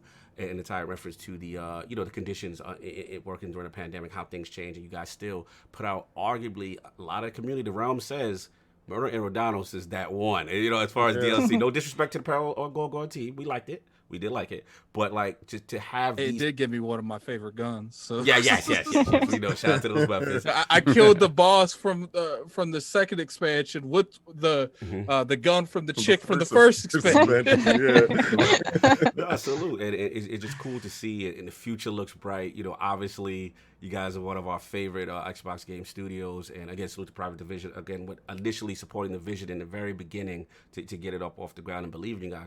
So just like the culture, I just conclude excited for the future, and obviously this game was received well, so I don't want to get nobody in trouble, but we would love for TheOuterWorlds we would love to see this thing continue.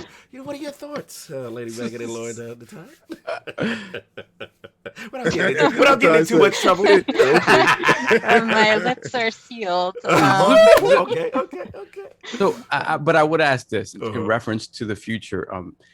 Do you guys, as narrative creators, is there anything you've seen on the tech side that makes it's really exciting for you in terms of what you can do narratively in a game? Like we've heard about things that, improvements in AI and stuff like that to sort of make the world more reactive and grounded and real. As narrative creators, does that sort of stuff excite you? Have you seen anything already, just in whatever it is that you're working on now, that sort of pushes those boundaries in a way that you haven't been able to do before? I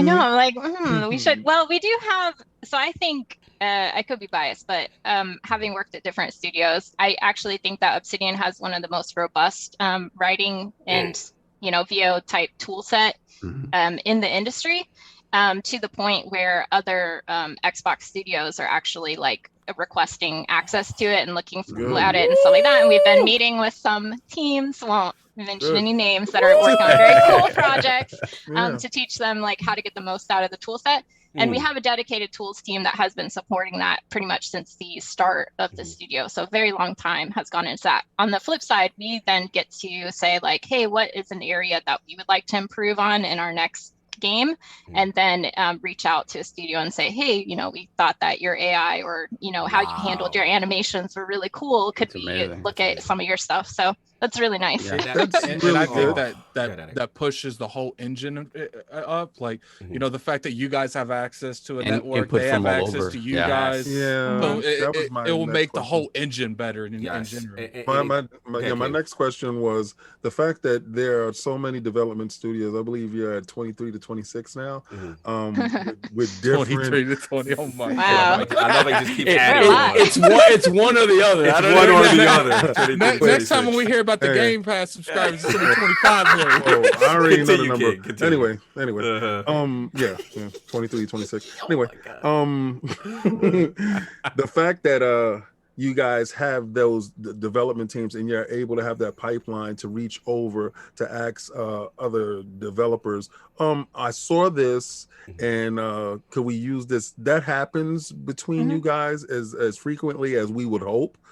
That's the question I have. Well, okay, so I will say there's not, and I know this is something that, or I was told at least, that there's no like mandate from Microsoft that's like, oh, everybody needs to use the same tool sets, because they don't want the games to feel too samey, right? Nice. So it's very organic. Like they encourage it, but it has to be like one studio has to say, actually, we thought that, what this game did was really cool, and then reach out to them directly. It is really, really easy for us to get in touch with each other. And Microsoft does do like summits. Like I just went to a franchise summit, and they have narrative summit coming that's up crazy. where, That's awesome. people from every studio, they send anyone who's interested, and then you can all get together and, share lessons you've learned or things you're struggling with, or, talk about your tool sets and your processes. And so it's really cool. That is That's beautiful. awesome. I mean, super refreshing. I'll let you go. So I just got to get this off. No, absolutely. Because again, the mindset, the Twitterverse is again the evil board of Microsoft's come in, and you guys are going to be restrained. No one can do anything, and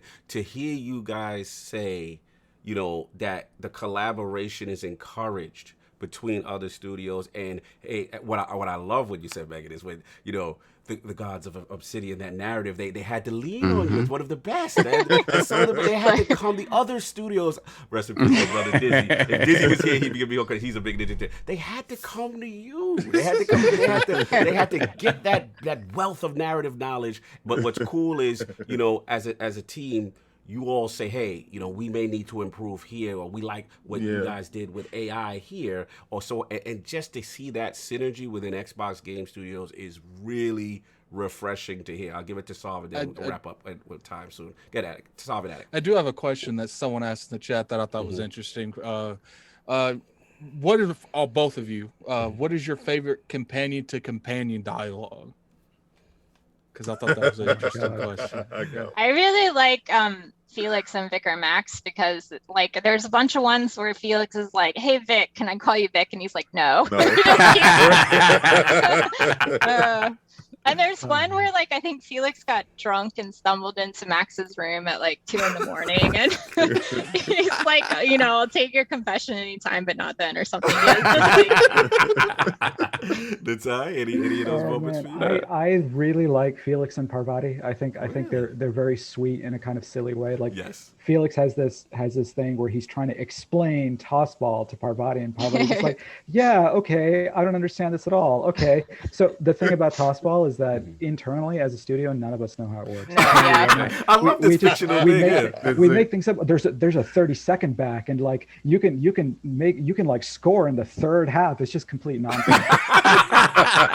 Sounds like Friday Night Football. Yeah, right. Friday Night Football. Look, I know we have both of you at a time. Any other questions I want to wrap up? Yeah, really quick. Is there a big difference between making a CRPG type game like Pillars and something like first person like Outer Worlds, or is it kind of the same process? Some of the big differences are how the player moves through the map or the world. So in CRPG, it's going to be a lot more linear. You might have a couple of entrances and exits, but you move across. Whereas open world space, it's the player can go in almost any order, talk to people in any way. And so I think there is a lot more reactivity or edge cases that you have to build for. Yeah. Okay. Cool. Out of curiosity, which ones do you guys prefer to develop for? The one they just did. Yeah. I'm just curious, because some people like the Pillars type of game. There are different types of games. I think the first person Outer Worlds style of game it has a much wider reach. Pretty much anybody. We all know what an FPS is. We all know how to get into it. It's more immersive, I think, because it's an FPS.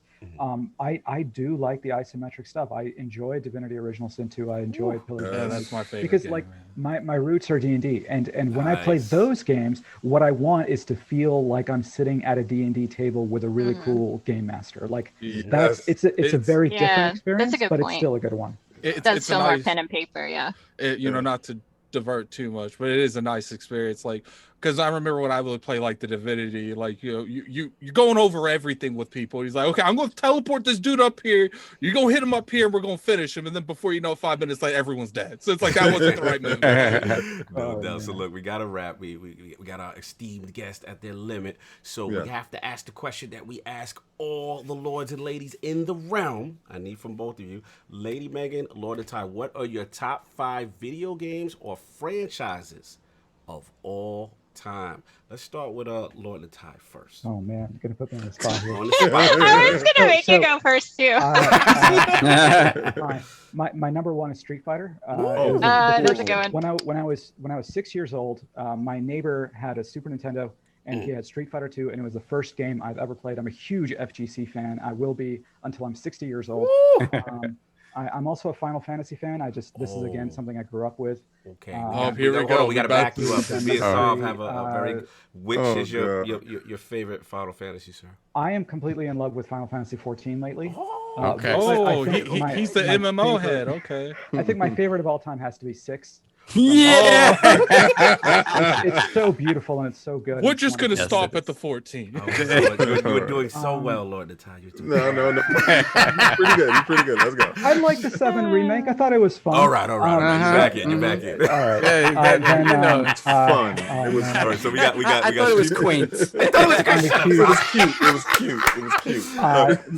cute. Number 3 is probably Dungeons and Dragons. Again, just something I grew up with. Something that's been with me for a long time. Yes. I'm really in love with Shadow of the Colossus. It's the only game I've ever played where narrative design, enemy design, and level design are exactly the same thing. Like that's pretty much all it is. That is such a good one. Yeah. What is my number 5?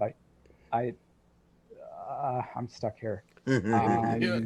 Oh, wait, I know exactly what my number 5 is. It is a franchise that's near and dear to my heart that I missed because I don't think it's been done well for a really long time, but it's Dynasty Warriors. I like to play that growing up. I like that. I had to toss that in the bushes too. Nitai, have you ever played the Dynasty Warriors fighting game?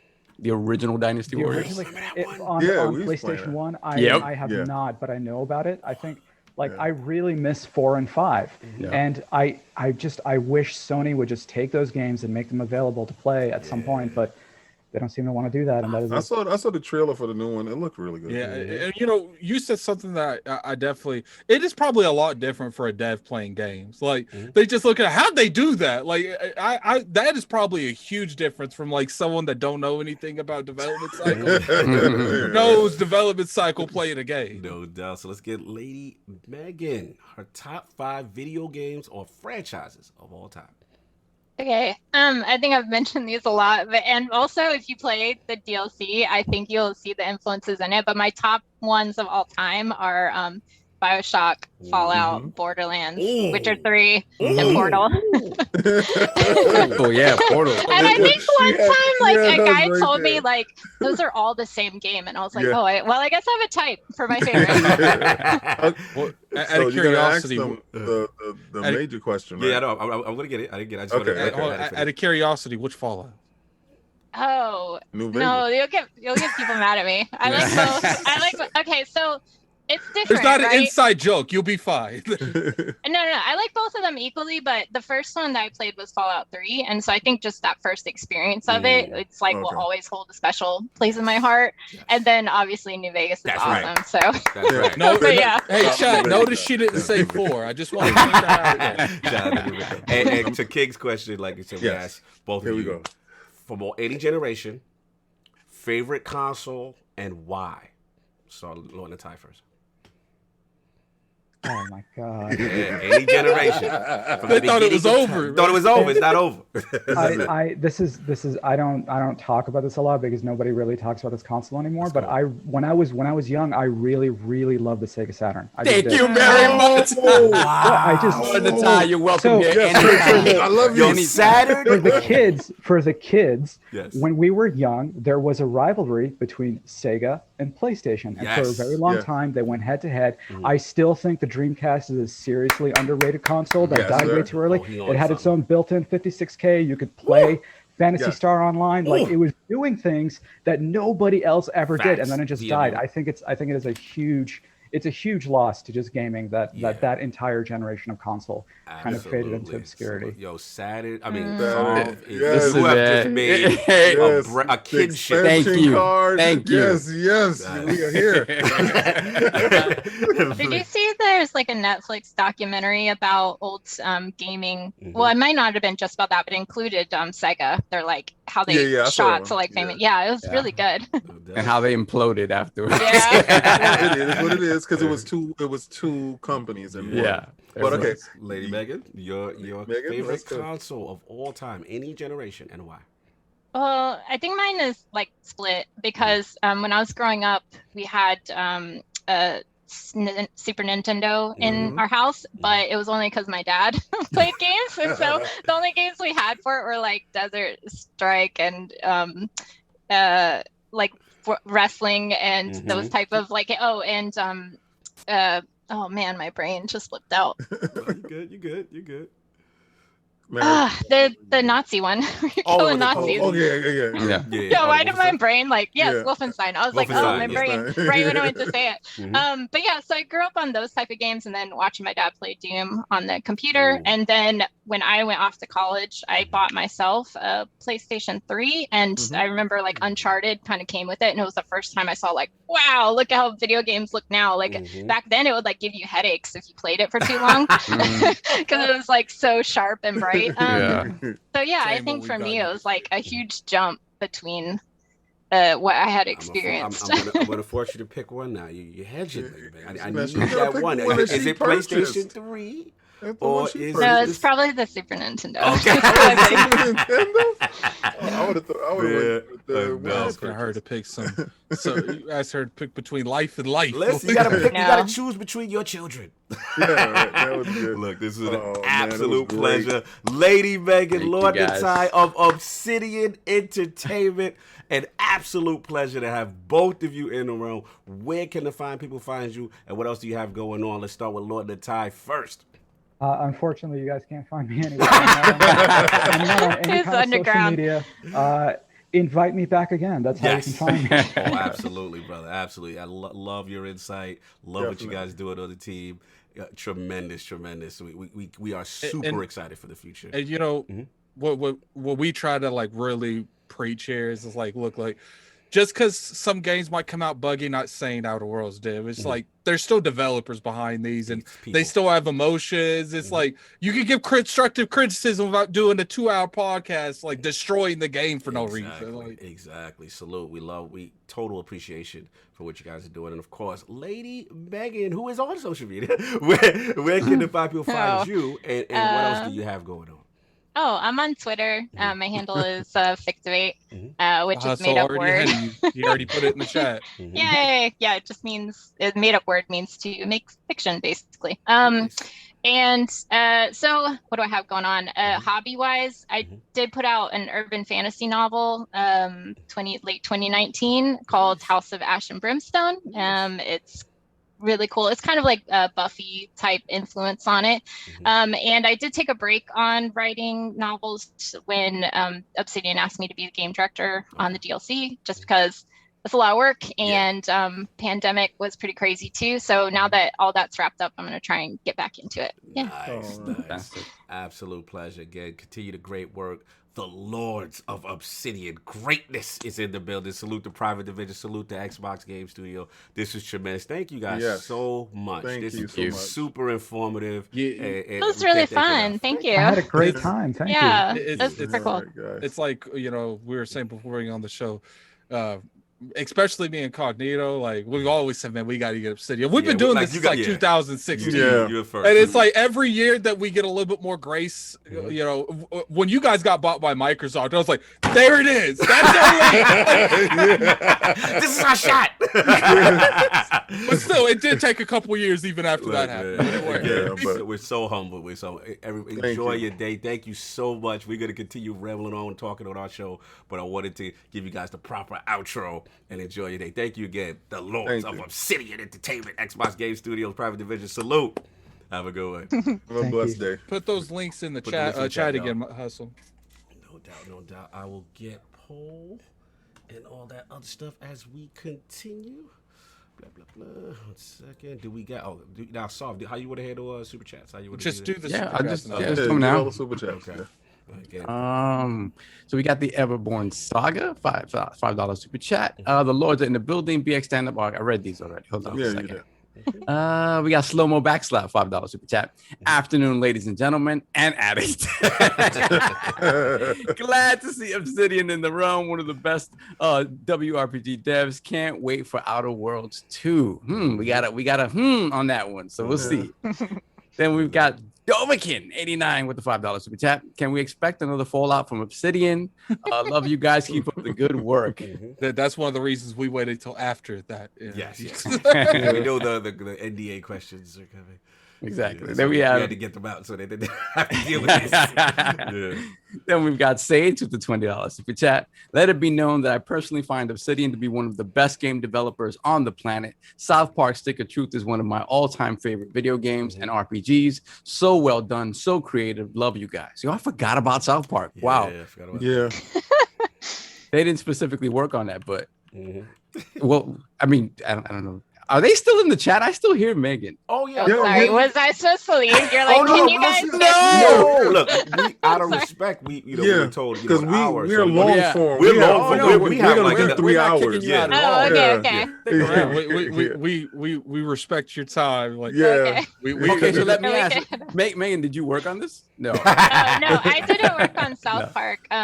But some of the people, like I think our lead combat designer Charles Staples, he was on it. A bunch of the people at the studio have just rolled from project to project. Like when I started on Tyranny, my boss, Matt McLean, so basically I was telling him, oh my God, my favorite in New Vegas was Caesar's Legion. He was just like, oh yeah, I wrote that. And I was like, wow. I don't know, like it's weird to be like all these games that you love, all of a sudden the people who made them are just like your normal coworkers. It's weird. Yeah, absolutely. Then we have East Texas Alex with the $5 super chat. Hello everyone. Just showing support. I'll be checking out the show tomorrow at work. Have a great show. Thank you, man. Then we have Gamers Play with the $5 super chat. Shout out to the devs of Obsidian. OuterWorlds is my fifth favorite open world RPG. Great characters and humor as well. Love to the Iron Lords for hosting. Salute. Yeah. Then we have Dodge Treeman with the $5 super chat. Yo, can I get a TLC TV? Favorite podcast, audio only listener, just dropping off some love. Peace. R.I.P. PlayStation. Oh, hell yeah.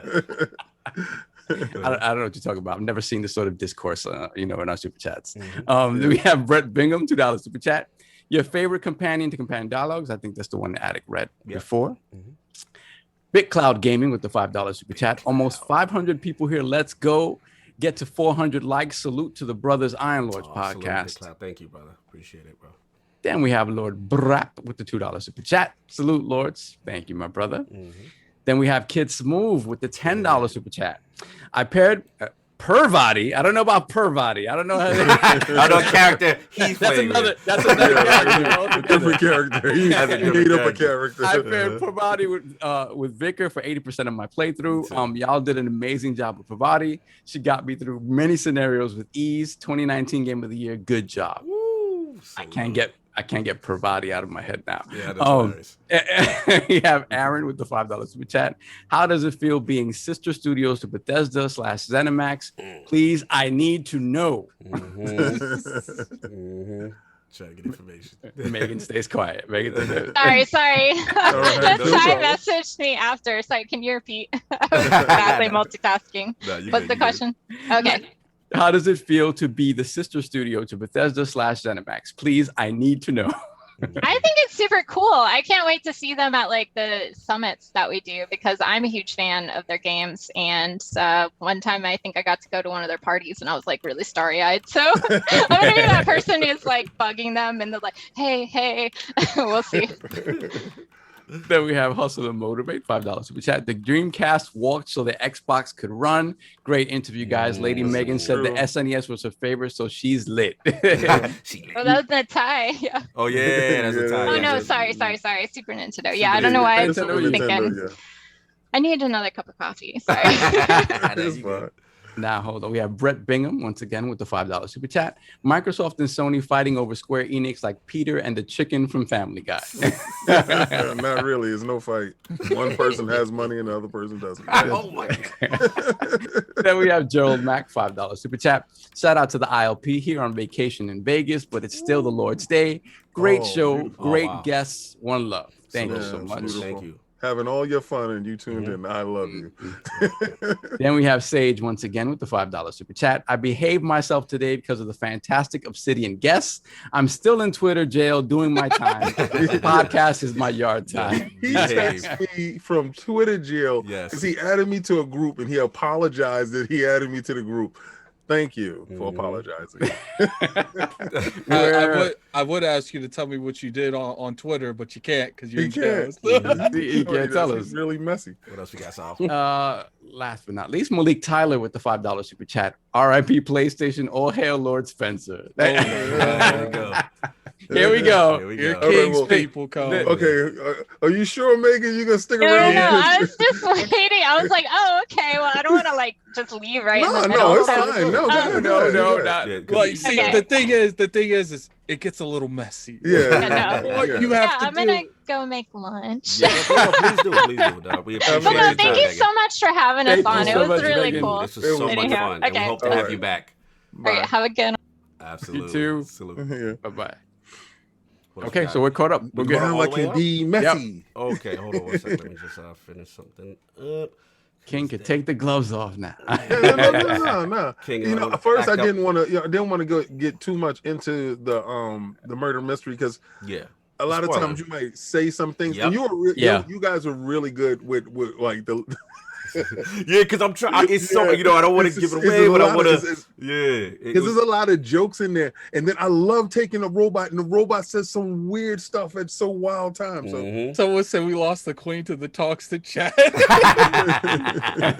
Salute to Megan for even considering rocking out. That was awesome. that was Yeah, beautiful. so let's get to the poll and we get into these two topics, then get pushing. Last week's poll results are in, and the people have spoken to the question. With the latest Bloomberg article stating Sony's focus on blockbuster titles, how concerned are you with the overall direction of Sony moving forward throughout the generation? The winner at a commanding 72% of the vote was very concerned. Leadership is money chasing and losing the identity of the Sony brand. Coming in at second at 18%, King's laughing, of the vote was the Messy Lords. I don't care until it's TV, and they start remaking more remakes. And at last place at only 9% of the vote was I am not concerned. Sony is still the market leader and with the best games group. Notice how y'all in last place. That market leader stuff changed as soon as it started. So Shout out to the realm. And like I said, new poll coming at the end of the show. Let's get into these topics. Couple quick hitters. Lord Addict, you are up, man. we gonna talk about the C-bomb? What's the C-ball? What's going on?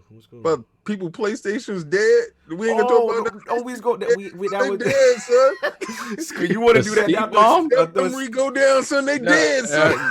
Like, we got What's this about the battery? The thing? CMOS. The CMOS. I have no Who the clue hell what you're uses talking about. CMOS? Are we talking about the batteries that die? Like, Yeah. I'm talking about the PlayStation 4, Jay, but I thought we saved that for didn't the last time. PS4 have the same thing? Yes. So My check it PS4 out, never right? died, so we can continue. So Like- check it out what other people did. So Clearly, check it out. King wants to talk about this. So Check it out. So this is Rick, because I found it really hilarious, right? They copied the same mistake. Same dude that designed it is in charge. He made the same mistake last time. He did it again, right? So right now, if your memory dies, right, the little CMOS, the little CBAP, the little round one, yeah.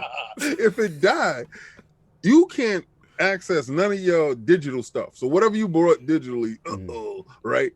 But you can't play physical either. So it's not replaceable? Nah, I don't think That's so. my understanding. It won't Yeah. have the memory on That's it. crazy. You could put it in, but it ain't. I mean, you could it ain't- literally, like on a Sega Saturn, you could literally replace that. You know Yeah, that? but not there though. Wow. So, King I wants just to found bring it. this to the realm. I just found it funny. Let's go. That's all. Well, I just want to be shade. I want to do shade. Let me get these super chats real quick. We got post up $5 super chat, Game Pass gang. You either jump in the ring or you get under the wing. Great show. Yeah, been looking out for stuff. Salute, bro. Salute. Then we got Max the Lazy Otaku, $2 super chat. Glad King brought up the C-bomb, fattest L on Sony. Jesus. Yo, it's crazy right now.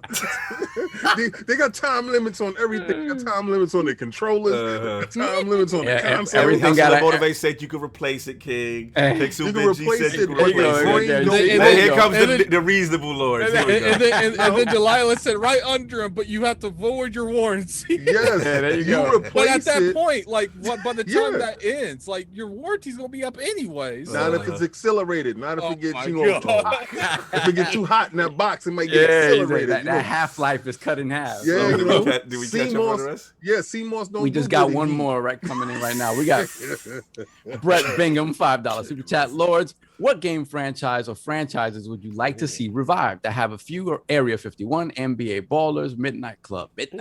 I'm gonna say Midnight Club because I don't care about any of that. I like Power Stone. I want Power Stone. Oh my goodness. Oh no, that was his suggestions. Yeah, I want Power. I don't know what I would like to see. Like it's kind of crazy. Like part of me kind of wants to see them bring back the Chrono Trigger in that franchise, but like the other part of me is just like I just want them to make other stuff. Like after Streets of Rage, I want Golden Axe.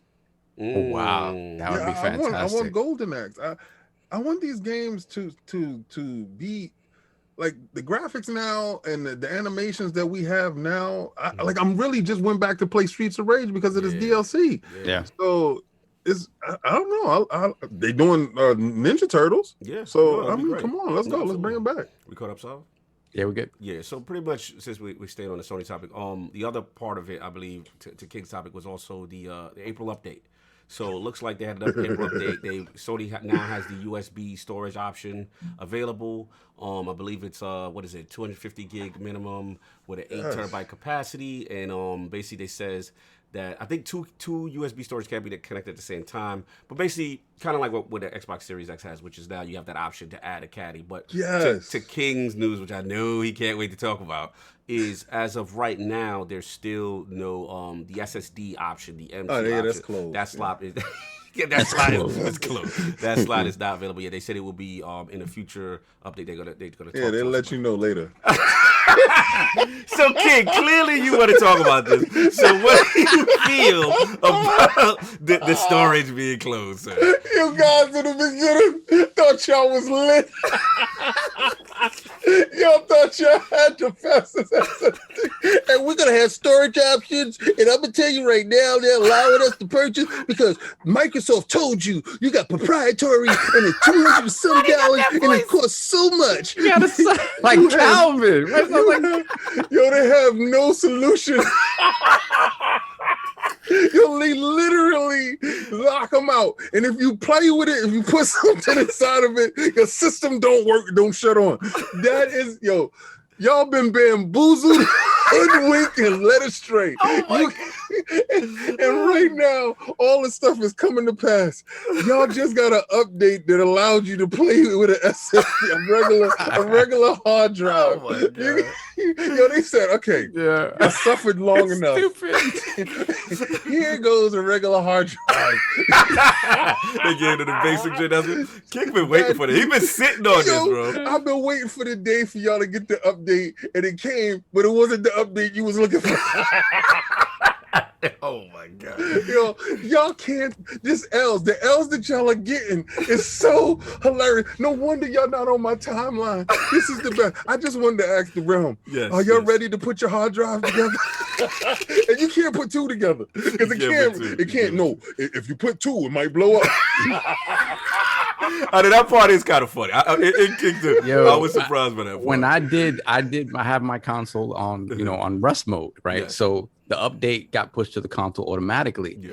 But then it turned my console off. It didn't go back into rest mode. So I turned the console on. I'm like, oh no. Dog just tweeted something. What's up with that? Xbox Sunday. I don't know if he's meaning like Sunday for their conference, or he's talking about next Sunday. We'll figure it out. But so I turned my console on, right, and I thought it was doing the repair thing. I was like, oh no. The database, the database. And it wasn't doing that, but it was like a hard restart. I'm like, why are you not just taking me back to where I was? And I had to go through that initial setup again. I'm like, what kind of update is this? It's just, I don't know, man. It just nothing feels smooth on their back end. Pause. Right. They back end rough. Yo, I got this shit. They got a rough back end. That was too funny. Tom, we gotta move. Boy. Doing the most. Continue. Yeah. So I don't know, man. I was scared to death because I've been my console's been good. And I thought for a minute it was a wrap right there. Yeah, no doubt. You're a PlayStation 5 owner. Will you be utilizing the USB caddy storage now? No. He's like, no. He said he just got it for Dark Souls.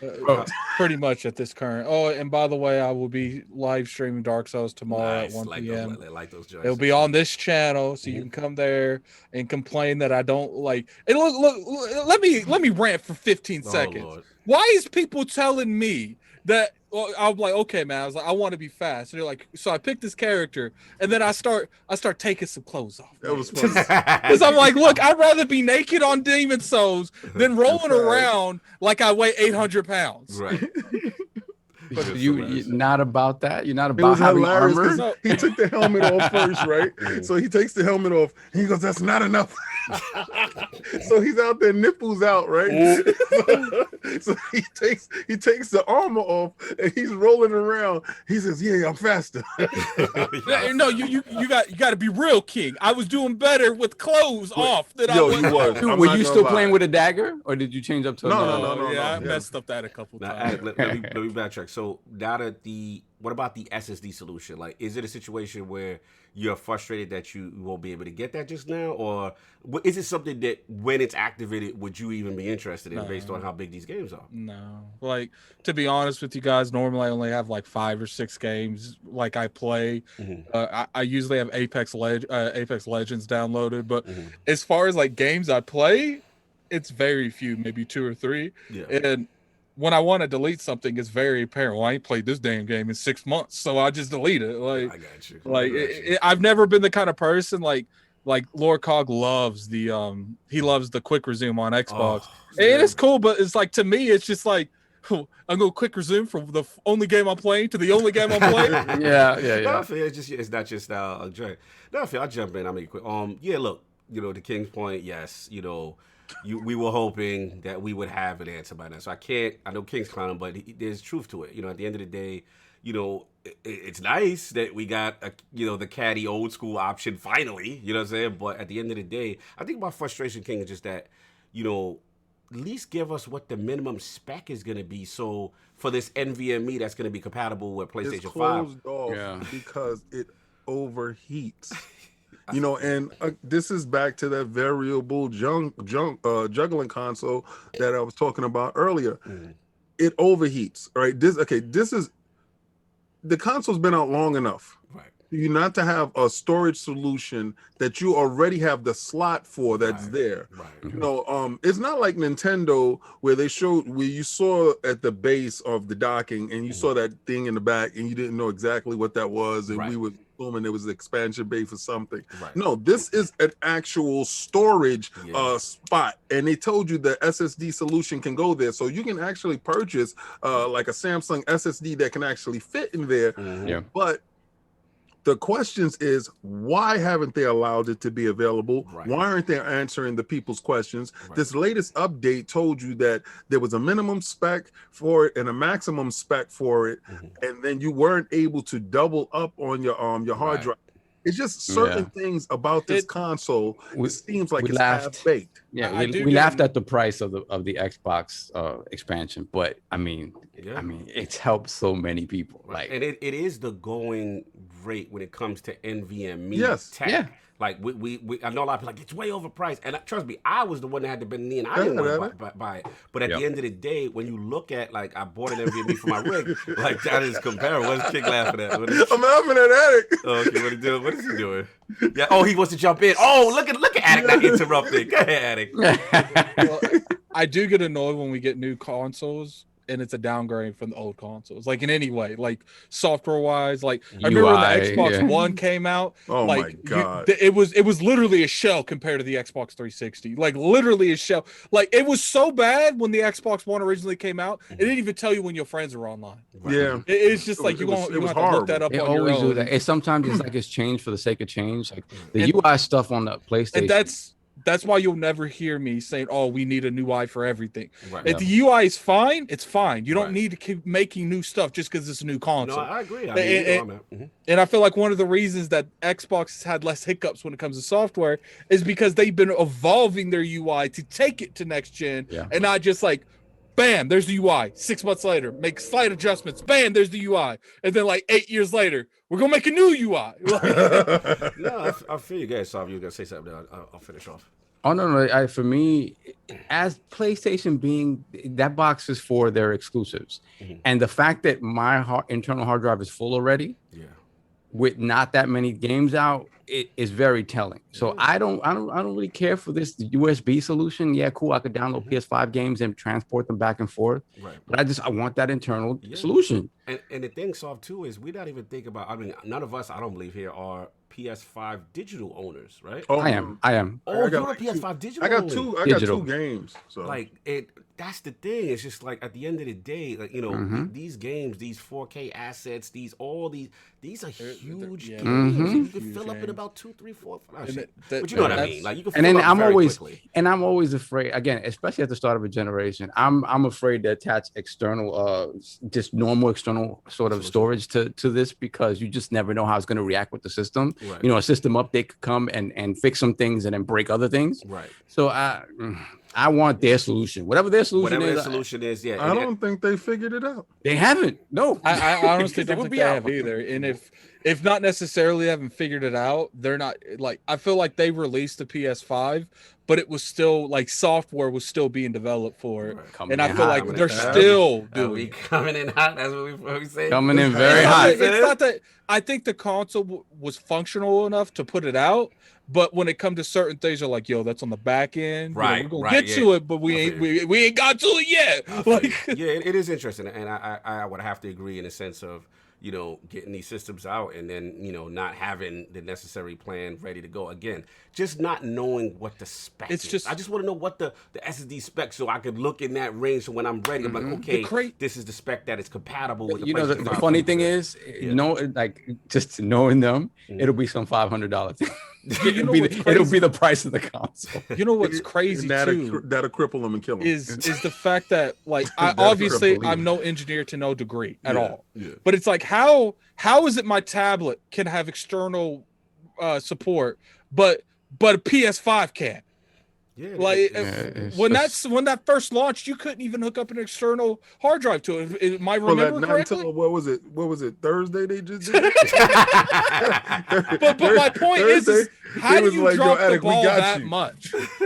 Like, how do you drop the ball where you can't even do something that hardware's been doing for years? Well, that's when you take for granted your populace, your fan base, and you feel that they're going to take whatever you give them. When you can say to them, yeah, we're going to give you a controller that's going to die in 400 hours, and we got a console with CMOS that's going to blow up on you later on, that you ain't going to be able to access anything, digital or physical. And this is the stuff we were worrying about, right? With all this hot new stuff that, the first week of the PlayStation's release, so, the press that had it early, we're talking about the next gen features. Blowing into the controller. And the thing is, look, I heard now that, MLB The Show doesn't have a lot of sort of a controller functionality on the PlayStation. It's not utilizing DualSense? Nah, not really. I'm hearing it's not really utilized. You can't blow into the controller and make the ball fly? I guess not. Look, to be honest with you guys, though, like, I see the potential of the controller. I really enjoyed playing Astrobot. That DualSense out. It was a very unique scenario, but at the same time, it's like, I know that Astrobot's devs are the only people doing this. Like, but that's how Sony has always done. Remember that what was that Hawk game, Firehawk or something like that, Skyhawk, Warhawk. Yes. And you was able to use the 6-axis. Yeah, the 6-axis. Yeah. Remember Lair? Remember Lair? You remember Lair? It was that. It was Lair, and it was Heavenly Blade, Heavenly Sword. Yeah, Heavenly Sword. Yeah.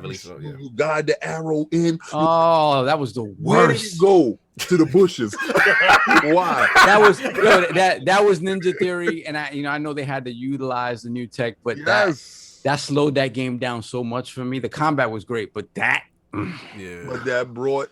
This is what Sony does in every generation. They give you this hot tech. They be like, yo, they give you a way that I can see the world happening with this. But I mean, at the end of the day, we can make fun of certain scenarios, but like at the end, does it matter? Like when that God of War 2 drops. Oh yeah, people go it's not gonna matter when Horizon Zero Dawn 2. That day and age of that is over, Addict. No, it's not. Just because PlayStation's not dropping hits, it doesn't matter. You know what I say? Just it's because over. PlayStation's not dropping hits right now doesn't mean that's over. I'm gonna tell you this is why it's over. One and done days is done, son. Like one and done days. Yo, you can keep saying, yo, when they drop this, son. When my cousin come through, you can keep saying it, and then when he come through, it's like, all right, he came. Remember that? All right, but to Addict's point, the thing is, discount the impact when the cousin comes through. When like, you'll be like, if the cousin comes through, it all right. Once the cousin come to bail you out of jail, he don't come through, you ain't getting out of jail. How many times he gonna bail me out though? The question, like, how many times do I gotta get in trouble for him to come Sony banger will bail out, and that will relieve. But that's every 2 to 3. I can't be waiting 2 to 3 years to get bailed out of jail.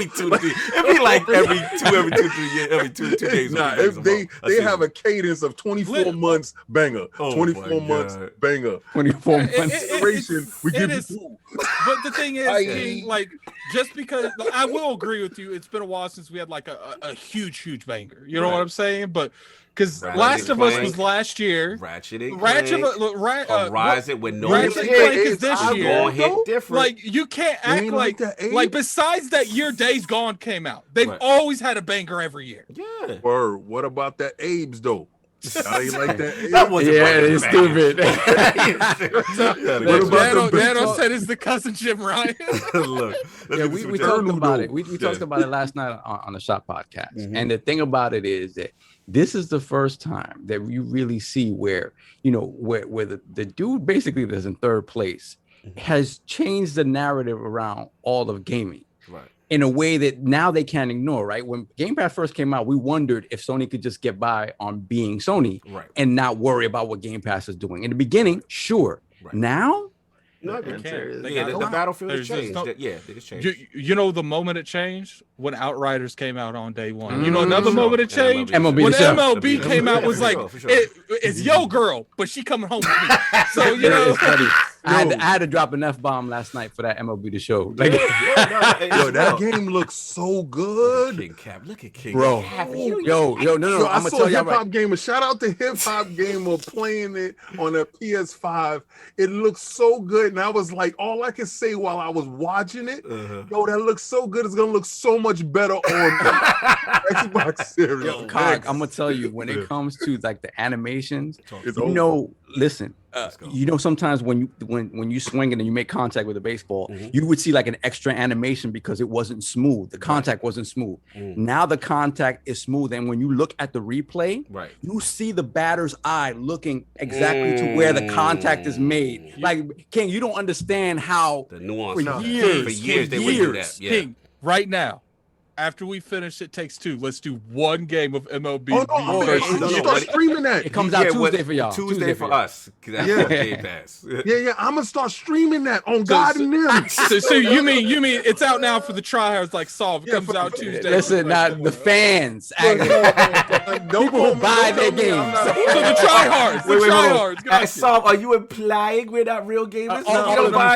All of you frauds, including Cognito. Listen, you know what it is. Phil Dominus Maximus and Lillian Spencer did this for me. He did that for me too. You know, he did that for me. He told me, King, he said, you ain't gotta spend $79. I ain't gotta spend. He said, we good. So I said, you know what? I'm gonna wait till Tuesday. I was gonna wait till Tuesday, but the thing is that I won't be able to play the Saturday. So I'm like, so you did. I can't lie on Solve though. Like, if they started doing that with all their first party stuff, where you get access to it like 4 or 5 days early, and that Halo Infinite comes out, you think I'm waiting 4 days? I'm pocket watching. I'll wait. No, I ain't waiting. I'm with Addict. I'm probably not waiting for Halo. Like, I'll wait. I ain't paying for that. I got a service. I got this week. Service that King like. No, listen. I'm keeping it 100% funky. Let's go. Avowed come out that's getting picked up. Let's go. But I can't. I ain't waiting for everyone. King, you waiting or you day what? What you doing? No, I'm waiting, man. That's what I'm talking about. Listen, I did that with Gears of War. I'll buy it later. Yeah. But listen,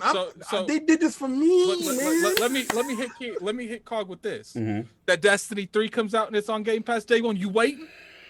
Yeah, They give you 5 days early access. I don't care. Wait, Con? Are you waiting? I'm waiting. Why you had to go there though? I'm You waiting. know he frauded right now. Where's that fraud alert? Where's that fraud alert? I put fraud alert on myself. Here you go. I give it to him. I give it to him. Yeah, that's I go front, yeah. but you talking $70, bro. Like, No, I'm not doing that. I'm not doing it. I don't respect the You $70 all though. are fraud. all right, I might be frauded that one because I might get weak. I might get weak. I might get weak. No, you know what it is? If they brought out a new Evander Holyfield box, Yeah, you never know. We Everybody has all their got weakness. that fraud alert on us because it's a game Yeah. that we will break street date.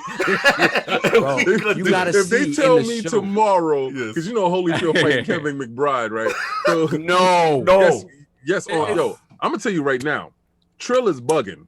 Oh, Trilla is taking old dudes and putting them to fight. But It sound like Rick Ross's league. yeah, I don't. Trilla. Yo, it's Snoop Dogg's league. Oh, It is- Lord. it's actually crazy. But I don't care what nobody say. If they tell me Evander Holyfield right now got the new Evander Holyfield box and it's in Game Pass for $70 Yo, earlier, Addict I'm got not- me. I'm Addict, gonna throw it listen. out. I'm gonna have to go We do go it. ahead, new fight night. EA new fight night. Oh my Look, Greatest heavyweights, they bring it back. Oh man. When it's a game I want, I ain't waiting. I'm paying. Yeah, you're right. Like, When it's a game we when it want, comes we ain't to- waiting. When We it ain't comes to waiting. Destiny, if Avowed was like, yo, you can get it 4 days early if you buy the Ultimate Edition, I'm reaching to my pocket. You have and no I'm giving idea them. the smile on my face when I threw that on and it said PlayStation Studio. With an Xbox controller. Yo, I still couldn't believe it. I was like, oh Yeah, my let's god. Got him. Yo, let's You get said back this- focused. Let's get back focused. We You got one said this more. dude King's a No, prophet. we gotta be messy. We gotta be messy. You said this dude King's a prophet because he said he gonna be there and he beat. It's PlayStation. I know it looked funny. Let's get I the gotta super get chats something and get to the drink. last topic, man. Let's Move. go. Hold on a second. What's funny in the transfer? I had to go back. Hold on, give me a second. Keep talking. Keep All talking. right, we got a lot of Nah. stuff. No, it's absolutely we all hilarious. got those. Yeah, we all got those. Nah, man. but this MLB though, yeah, it's it hit different when those dudes don't have the free solution. Yeah, it does. Absolutely. That's just it. They don't have that, and they, the refusal to do that. We still don't know if they knew it. Yeah, it's like we can't. Like MLB we can't. said we No, I'm wanna go- saying yeah. on their end. On their end, right. Nah, they did that with that Destruction Derby All-Star crap that they Yeah. put out there. They threw it on their joint, and they did that with the Abe Odyssey on the PlayStation now. So at no point in time you can't tell me that you can't put your joint day Yeah, and date. I just think to save face, you needed to do it. To save face. Save face, but you gonna walk away from a bag just to 'cause you love, wanna but save that face? doesn't stop you from buying though. But they realize that they fan base don't buy. Because it's such a it just pushes you to Xbox. Yeah. Well, if you didn't got it, you get it. All right, we're good. We got Flame $2 super chat. You can replace it, but it's hidden under 300 parts of the PlayStation 5. That's right. Then we have Avoid the Max the warranty. Lazy Otaku, $5 super chat. Jim Ryan, don't touch it, don't look at it, don't even think about it. Sony user number 453474. What if I just the PlayStation 5 dead? Yo, Lazy Otaku be in his bag. That was funny. Don't touch that sticker. Don't touch that sticker because you know it's coming. Yeah, avoid that warranty. Don't do it. Then we got JD Gamer, $5 super chat. I want a proper Panzer Dragoon Saga remake. Who's with me? I'm right there with you, sir. Yeah, I'm with you, sir. This game has been lost to history, and I want a Phantasy Star RPG remake. Oh, my God. Yeah, I mean, Phantasy Star Online. I want an RPG, yeah. But an RPG. Yeah, that's what I want. Yeah, not that stuff they doing now. We can stop that. No doubt. And shout out to the Shop Podcast. Fuzzy. Fuzzy Belvedere in the building. $5 Yes, sir. super chat.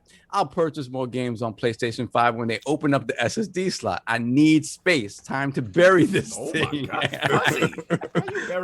it in the dirt. In the dirt. Then we got Max once again, the Lazy Otaku, $5 super chat. The PC Xbox players looking at Sony like, I thought this was the best place to play. Why y'all got so many issues? T-Sip. Yeah, he's like a king disciple. Finger. The Lazy Otaku, messy. Then we got Stitch with the $5 super chat. As much as I bash on the Switch, at least it has expandable storage, and the PlayStation 5 can even use a single USB drive. Salute for Stitch. Hold on. I think eyes gave out. Here we go. No, I got you. I get Dovahkiin 89 with the I got it. $5 super chat. What's funny is that the transfer speed between internal and external on the X and the S is twice faster than PS5. I don't know. That's information I'm not privy to. Then we got Mariano Pompa, $10 super chat. Salute, Lords. Awesome show today. Again, thank you to Lord Nitai and Lady Megan. Keep up the amazing work, Lords. Much success your way. Thank you. Yeah, they were fantastic. They were guests. amazing. Then we got Warlord, $10 super chat. Great conversation. Obsidian's future is bright. Wish we got a New Vegas 2. Question joke. Question joke. Yeah, we didn't go to New Vegas 2, but you know. We teased. Yeah, lots of other products are going to be talking about this in this interview. Get the likes up. Salute. No doubt. Yeah. Man, they really are kind of like the GOAT. I really like the fact that they just had to make it clear that there's no evil oversight bothering them. Yeah, I love that. They're doing what they want to do. Facts. Fuzzy once again. I like the Over here, confidence that they had. They're like, look, like, you know, Megan was like, look, you know, I'm sure everyone does things differently. She's like, but I've been to a lot of different developers, and I just personally feel like the way they do narrative is better than most. Yeah, they did it. Like they were humbly flexing it. Other teams come to us for narrative. but I'm not gonna lie though.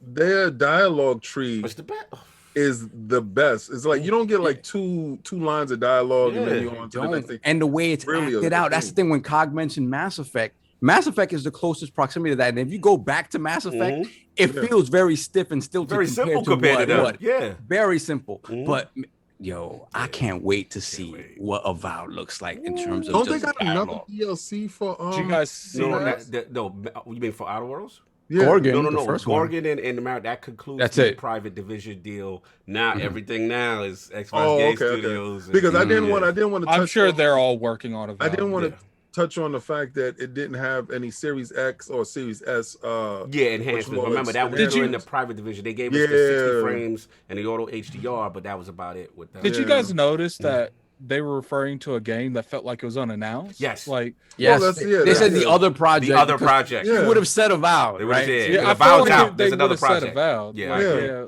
I agree. Yeah. All right. Fuzzy once again, $5 super chat. The solution is to put the PlayStation 5 in the Series X mini fridge. Yo, I swear, but it can't fit. It can't fit in the mini fridge because it's bigger than the mini fridge. You gotta put it diagonally like this. You gotta like slide it in and grease the sides. I'm done. Let me get my homie. This is the midway monster, my man. Shout out, what up? $5 super chat. 357 gigabytes is definitely not enough space on the Series S, but at least Xbox has the storage expansion ready day one. See, the thing is with that, where if you get the storage expansion for the S, again, people get the S for different reasons, but at that point, you probably get the X, right? If you can get your hands on it. Yeah, but if you have the external hooked up from day one, you were Gucci. Yeah, I'm gonna tell you right now, the moment they have some sort of attachable screen for that S, to take it. You already know dudes already made that. I was looking up the dudes that made the ones for the Xbox One and the X. It doesn't quite fit, so they're working on that. Oh, okay. No doubt. Then we have Dan Lazaro, $5 super chat. I find ILP and try to watch other gaming pods, and I can't. You guys got the right energy. All these other pods make me best Xbox pod on YouTube. We're not an Xbox pod. King says we're Xbox. No. Listen, y'all guys got to stop saying that we're an Xbox podcast. Just because I have a large personality. At this point, there's nothing you can say. Listen, they don't believe us. All the way Switch. Sovereign is PlayStation, even though he's playing MOB on the Xbox. Got him. That was a shot. You want to get Sage? Out of jail, Sage? Out of jail, Sage. $5 super chat. Gonna be honest, PlayStation 5 feels a little like a scheme from a shady few. I feel like I can't trust it. Like I can't risk my investment with them. Yeah, it's true. Then we got to put the crest in the chat for Dan Lazaro, the newest member of the realm. Thank you, brother. Actually, Attic, I completely forgot. Who was the individual that joined the realm at the start of the podcast that we didn't read him off? I don't know. I forgot that a long time. I remember Hollow. The moment he said the name, I already forgot. All right, Lord Hollow, welcome to the realm. Yes. Thank you. We apologize that we lost that. To be fair, Hollow, it didn't show up in our chat for some reason. Yeah, I luckily I had seen it, and I was just I kept it. It was still on my screen. Put the crest in the chat for Put Hollow those as well. crests in there. Yes. Then we got Sage once again, $5 super chat. I'm waiting to play the show on Game Pass just out of petty spite. That's right. I want them to right. know I didn't spend anything for it, and I'll play on Android too. The word videos inbound. Well, Christopher Hart super chat. You gonna have to read that, King. That's so you gonna have Christopher Hart. Yeah. Super chat. I don't think Hart he's put next. money in there. He's not next though. He's not next. Yeah, he's not next. not So get next. ready because you got to read it, King. Like, Okay, where's Christopher Hart? Let me find it. Okay, there. I got it. I'll get to it. I got you. Sage $5 super chat. 93 gigabyte Gears 5 transfer from Series X internal to Seagate expansion card is under 2 minutes. Yes. Test it yourselves. Yeah, it's Christopher Hart. Yeah, that's why. Yeah, it's best to download and then transfer between. Yeah, I agree, Sage. All right, respect to the Iron Lords. Go watch the show The Godfather of Harlem on the 25th next Sunday. My nephew Joshua has a recurring role in the show. Definitely. We got you. We got you, Hurt. We got you. Sure. So why did I have to read that? No, because everybody thought as soon as he's gonna say some PlayStation. No, he's not slander. coming for me. He's not coming for me. To be honest with you, PlayStation I'll be got 100 too with many you. L's. I didn't even read it. I just assumed it was Yeah, smoke. PlayStation got too many L's. He lumped up over there in the corner. He good though. He good. That's what's up, though. I was watching a little bit of that yesterday. That's I got you. Bumpy Johnson story. Bumpy Johnson in the Yeah. My great grandfather. Yeah. Oh, okay. I'm on that, Christopher. Yeah. No doubt. What else we got? Then we got Gamers Play. Hold up. I got jumped. Damn. Hold on a second. Hot Zero. I got it. $5 super chat. Hope to collab with the Lords in the near future. Gamers Play will return. Hashtag Game On. That's right. You make content. Be consistent. Exactly. It's only a matter of time for you being got a a $2 super from I got it. Malik Tyler, $2 super chat. Get rid of Jim Ryan. They on him. He's not going nowhere. He's doing a wonderful job. I think he was the best man for the job. Lord. Thank you so much for hiring him, Sony. He in the front of the Titanic with his arm up. Yo, you stupid. You're stupid. To the bottom, baby. Then let's put the crest in the chat for the newest members of the round. Sunjitsu Sage, thank you, my brother. Let me get my. I think it's a code giveaway time. Bernard Miller as well. Put the crest in the chat for the two newest members of the round. Thank you so much. We got some stuff that's getting ready to happen. Yeah. We're about to do some giveaways and some stuff like that. You know, we're talking in the background. Also, I got to get ready to put up a new video because I'm going to start asking for animators, artists. We're getting ready to take this thing to the next level. We're going to bust the roof off this joint. I'm getting ready to hit you guys up. And remember the last time I told you guys to get at us because I needed a rap artist and nobody got at me. Shout out to Dallas for knocking it out the park, for giving us one of the hottest intros that we've had. And I told you guys, this time, don't sit on your hands. I don't want nobody scared. Hit me up. We're gonna when the video goes out, then you'll get at me. But let's go, guys. We no doubt, because it's gonna be a different vibe. Oh my God! Hey, ready? Guys, got something we want to give away? I put a code in there, but this next one's going just to the members. So I'm gonna have to come up with a question because people be snatching that real fast. People be on the trigger. They be ready. Guys, then we got Michael, aka Best Size Finest, $10 super chat. Well, I'm not surprised that PlayStation 5 is failing. Good for them. Good for my God. Yes, R.I.P. The PS5 is done. Van Moose gotta go.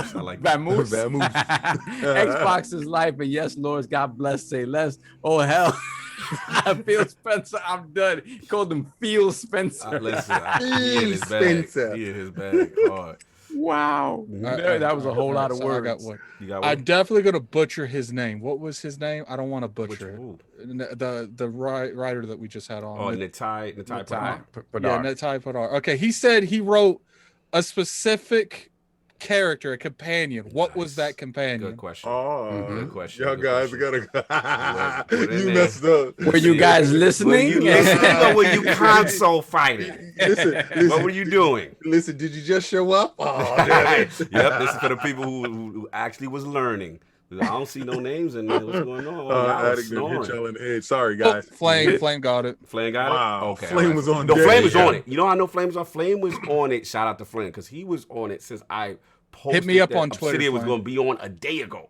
So Flame been on. He's like, Obsidian. So he in his bag. So look at Flame. He deserved that. He deserves No that. doubt, That's no what's up. Let's doubt. get to some chat. Fantastic. Then we got Max the Lazy Otaku, $5 super chat. Finding any outweighing Someone said reasons to little have a What? Somebody said what? Someone said little man. Little man was a Little man. Little man. Good, so I'm sorry. Finding any outweighing reasons to have a PS5 is like solving a Danganronpa murder case. What happened and how do we attempt to solve it? Messy. He's so messy. Then we got Bernard Miller, $5 super chat. Found your podcast about 6 months ago. You guys have the best not an Xbox podcast around. That was good. Had to join the realm. All Thank right. you, sir. That was good. That was good. He said we got the best. We're not an Xbox podcast. He's calling our fraud. He's calling fraudery. Okay. I like that. That was smart. I like that. Then we have Tony Bryant, $5 super chat. Love ILP day 5 of my one-man campaign. It's gonna happen. Watching your guys' growth is amazing. Yo, shout out to Tony. I think I know what you're talking about. You the one that been putting up on Twitter. You want the homie, the wrestling dude. That does. I know what you're talking about. Yeah. I know. Salute. No doubt. We're caught up, man. I haven't had a chance to say my favorite names today. Where are you guys? Yeah, right. Well, look, we got this last topic. Attic, Massey Rick. topic. Yeah, we ain't see him in there. So, Attic, what's going on, man? SquareEnix, what's going on? So there's, obviously there's a lot of rumors always going around. Microsoft's buying this, Microsoft's buying that.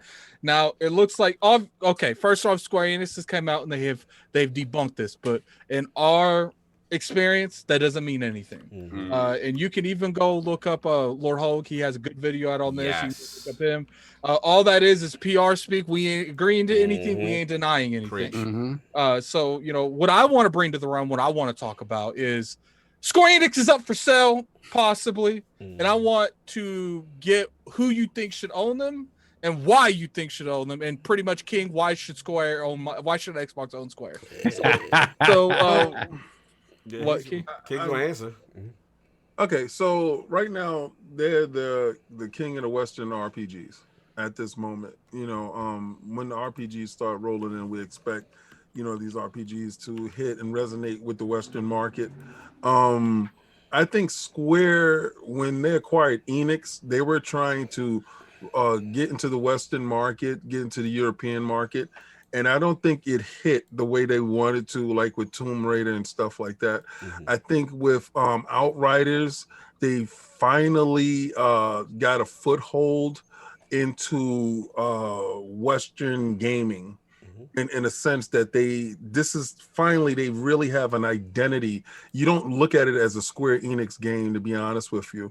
And then I think that was all due to launching day and date inside Game Pass. So we see where certain games can falter and where certain games can grow with the arm of Game Pass. And also, being that we just had Obsidian saying that Microsoft doesn't become the Borg, doesn't want you to assimilate to their way of thinking, wants the developer to grow in his own space and allows them the freedom to just giving them financial stability. I think that allows Square Enix to grow in spaces and take chances that we haven't seen them take. And that just to interrupt you real quick, in their type of space, when it comes to the JRPGs, like doing Risk with those type of games is so risky, but it can pay off so much, and they're not able to do it as much because they're constantly, we gotta sell this game. We gotta sell it. Financially, they would be under constraint. So I want them to have that financial freedom that Microsoft will give them. I don't feel that Sony would be able to afford that same luxury because financially they're cash strapped. So I think that will be going from the same level and not elevating your status. It's like going from one dude that's on welfare, you're on welfare, they on welfare, you're on welfare together, instead of going to a dude that actually is affluent and has wealth and can do something for you. So yeah, I would like them to pick the guy that can actually enhance their life and give them more of the same. No doubt. Lord Sav, man, what do you think about the rumors, all this stuff going on? And is it conjecture? Like, where you at with this whole thing with Square? You're muted. sorry, I'm muted. If the conversations are actually happening, they're not going to talk about it because they're a publicly traded company. Yep. They cannot, if they go out there and their stock prices go up or down based on what's speculated and talked about it makes them exactly. It's like you can't do that. You just can't do that. So they got to be quiet no matter what happens. If it is happening, I'm gonna be honest. I like them by themselves. I think they're eating right now. We talked about this before. How they have games that fit on the Sony side. They have games that fit on the Xbox side. They can eat from both sides. And if you even look at Octopath Traveler, which first came out on the Switch, they have something for the Switch too. So it's like, and you have a triangle strategy. So for me, they're eating on all ends. They don't need to worry about being purchased. I think they're good. If it does happen, obviously that relationship they already have with PlayStation for their biggest titles, that makes sense. But money talks. Who knows, man? Money does talk, and Xbox, I cannot say that this is not a good fit, because if they, once again, if they keep trying to get into that Japanese market, right, in a real way, and they just can't do it, Microsoft has shown that they're willing just to buy their way in. I mean, look, we know that. I'll jump in. We know the bag. This is definitely in the realm of possibility. We not just because of the bag. Like we never say never. So I'm never gonna say never. I'm never gonna disrespect. You know what I'm saying? We know where the millions is at, right? But at the end of the day, it's like, I had this conversation with Attic, and we were just like, at some point, it's like Microsoft could buy everybody, so there has to be a limit at what they're going to do. You know what I mean? So my thing, it's more so. I think I shout to Colin, because Colin said this before when he was with us. Like, there comes a point where when you do all these buying, the special part about Bethesda is they were always ZeniMax, they were that self-contained publishing entity that can manage themselves. Microsoft doesn't have to be as much hands-on with them. The thing is, we got to look at what's on Matt Booty's plate, right? Because it's Matt Booty now, right? He's got to go to all the different studios and say, okay, what's going on, whatever. And at a certain number, there has to be a number where it's like, okay, this is getting unmanageable. We're going to have to hire more. Get at it. I think that's why they're aiming for these big companies. Yeah, they might have to pay a lot more money, but they have a self-sustainable engine that they don't have to really do anything. So look, if Microsoft jumped in, this would be crazy. This would be a major blow, because we know that they are synonymous with Sony. Me personally, I'm with Solve. I think somebody, because the report wasn't even Bloomberg. The report was this CT whatever, and they're like investment bankers. And like, to me, this is someone trying to gauge where the price at. You know what I'm saying? So we know they more than Bethesda. So let's jump it up. And then to Solve's point, like what Hulk's saying, Square did not say anything. Addict's right. Square did not say anything in that statement that denied anything. They were just like, nobody made an offer. That does not mean no one ain't talked to you, fam. Like, you know what I'm saying? Like, so we got. All they pretty much says, we ain't confirmed. We didn't get an official offer. The bag hasn't been delivered. It's on its way, but it's not here yet. Shout out to the Lord of Legality. Hulk always breaks this stuff down. And he lived that statement that everybody's running with, that they denied, that means nothing. That is legal speak. They can still be flirting with whoever they want to flirt with. That's right. Until it offers on the table. Somebody in them DMs. Phil the king of the slide in. Yeah, the way he rolled with MLB, no doubt. But what's up? Yeah. Why the elbow gotta do this? You gotta do it with one elbow. Slide in the DM. That's the Phil Dominus elbow. How you doing? Look, man. At the end of the day, I'm still with. Look, if it happens, I'll be shocked. But I'm with Solve. I think Square's in this unique position. They've got all these IPs, these juicy IPs that everybody want, and they can sit here and be like, well. Sony, Microsoft over there, they said we get this bag if we put it in Game Pass. What you giving? Nothing. You gonna give us some time? You absolutely nothing. But low key, I do have a couple thoughts on this. I don't think that's going to be like forever. I think Sony's going to start paying extra money to lock stuff out of Game Pass. Sony would be smart. Because I do think we're going a direction where they can no longer play both sides. Now, they can play both sides with certain games. Right. But Sony going to make sure, if we helping you, You ain't helping them. Right. Yeah, it feels like they did that already. Because look, there's been you know That's 2 years. the 1 year exclusivity on Final Fantasy came and went. No comments on anything. Right. So we don't know how much Sony paid to keep it off of Xbox Yeah, for as long as possible. They could have extended it, right? Those are the deals behind the thing. But I mean, that would have to be talked about though. Like that. This I heard that already. I heard that. I heard it twice. And that would have to be like the re-up will have to be like, you know, they re-up the extension of it. Right. Honestly, I think the game is coming. I just think they're just waiting. Like I said this on Boom on Friday. Because Boom thought it was Dame Day. Shout out to Boom. The day is out. The day is in. It's coming. It's coming today. I'm like, nah, that's not how it worked like that. And I didn't want to, you know, just let them know that. But it's just MLB the show. This is huge. Let's not just get past Tuesday. Oh, no. Tuesday is this is a record. They popping bottles, bro. Like bottles is, if you don't think bottles was popped or being popped on Tuesday, bottles will be popped, and they will gauge this whole week. Let this soak in. Let all that get into you. I'll pause. Let you feel this. Pause again. And then the following week you will have more news. But this is a big, good gaming news. So I don't think that Final Fantasy there's no need for you to steal your own thunder. That's what I'm saying. You know, right now. You steal your own thunder when it died down for the week, and then the following week you be like, and Final Fantasy is coming, because we didn't get what's coming out for Game Pass for the other half of this month. You know, something as serious as Final Fantasy, that's not just throwing it on Twitter. Thank you. They're going to want to save that for an event or something like that. When it comes to Square Enix, I don't think they're buying them, but I do think they've tried to, or at least get I don't think they tried yet. kind of conversation. But I do think that, you know, if there was a company to cripple Sony, it would be Square Enix. Right. But sorry.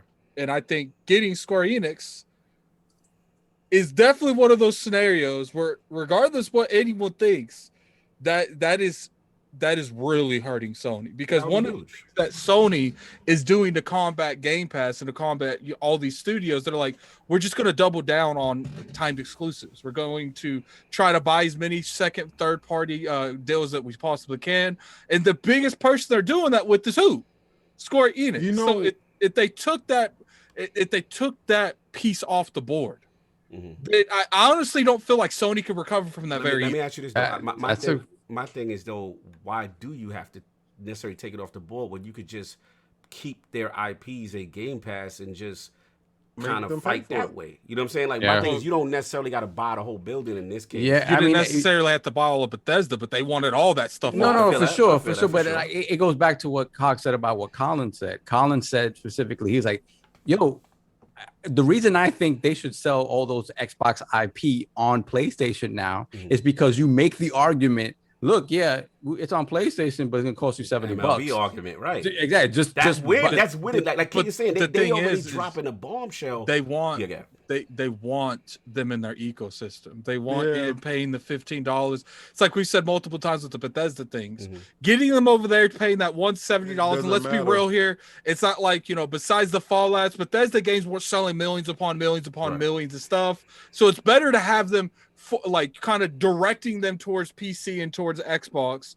That's like, look, like, we don't want just the one sell. Let's be real here. A lot of people probably only bought one Bethesda game. The long money. I get that. I guess. Well, I say this for the Square Enix thing. All right. First of all, they're a publisher. All right. So we established that they're no longer like looking for little indies because, like you said, Matt Booty has a ton on his plate right now with running these studios. So now, when you're buying a publisher that can actually run the show, run themselves, and then with little to not so much oversight, you go over there, check their stuff out, you know, reports and stuff coming back. It won't hurt Sony in the short run. All right, because they do have games coming from Square Enix that is going to be launching soon and in the next 2 year future. Right. So at no point in time would it hurt them, and Microsoft would not void or cancel of course. And you know what would be crazy, King? I know this is completely out of the realm.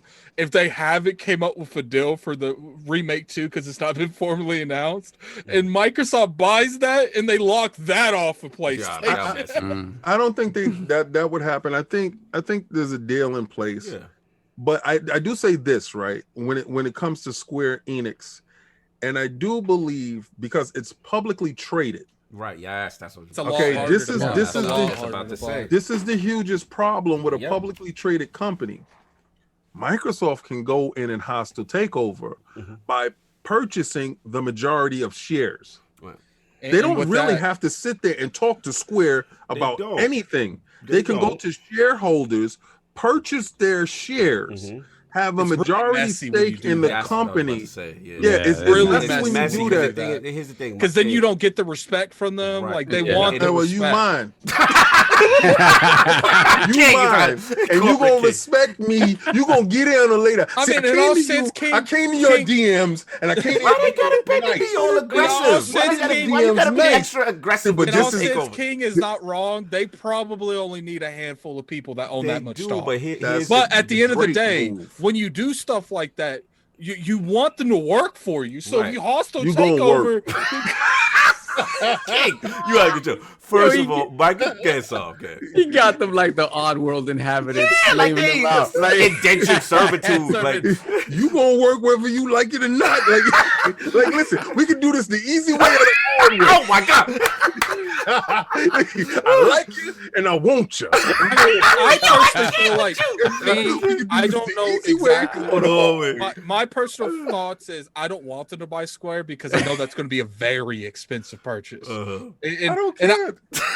And me, I don't want them putting up. I would rather them invest into smaller stuff so there's more room to build. Right. Oh, okay. I feel like if they buy something like Sega, which I feel is like more in the realm of reality than something. Square Enix, there's more money to play around with going on forward. All right, they just if they're buying Square, that's going to be 10 billion plus. They just spend 20 billion buying a voice. Voice. Okay, 20 billion. Microsoft just spent 20 billion.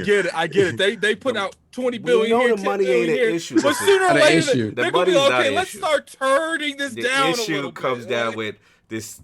King's aggressive approach is that I try to be nice. You're strong on I send you flowers. I send you flowers. I tried to be nice. Now I gotta buy the company that you work for. I gotta buy the building that you live in. You gonna see me. We going date. Don Corleone. You cannot strong arm this situation. Don't get this marriage on.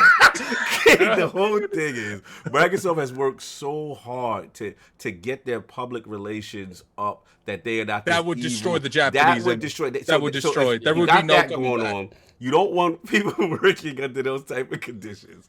And then ultimately, but the thing that no one else is talking about is that Square, they're not like Sega all the way in a sense, but they like do manga and figures and toys. Like, that's not that part of their business is not interested. Microsoft's not interested. That's why the Sega thing makes sense because Sega's getting rid of all that extra stuff that Microsoft. So when you got an entity that has all these different components, Square's just more than just games for them. Yeah, there's a whole bunch of stuff. Right. So if Microsoft does the hostile joint, then it comes. All right, you're gonna start laying people off because we don't need your manga division. We don't need your whatever division. And Phil Spencer relations. That does not look good for the. But King, like at the end of the day, Phil Spencer has fought so hard to gain a little bit of respect over there. Yeah. And if you go over there and be like, Square's ours. It's all done. No. Yeah, that was that's like when they tried to buy Nintendo. We literally just had Obsidian on, and Obsidian said one of the great things that they're doing is letting us be us. There's no board. And here comes King with the hostile. Listen, that was all 100% jokes. Let me say something real quick about your statement, though. Like, if they did something like that, you would have all the, like, From Software, a company they've been working with, be like, yo, that's some dirty stuff. We're never working with you again. Right. We don't know that. You don't know. See, money's a different thing when you're hungry. Like when you're hungry and somebody I don't respect you. That burger look good. Thank you. Rick King with the millions talk.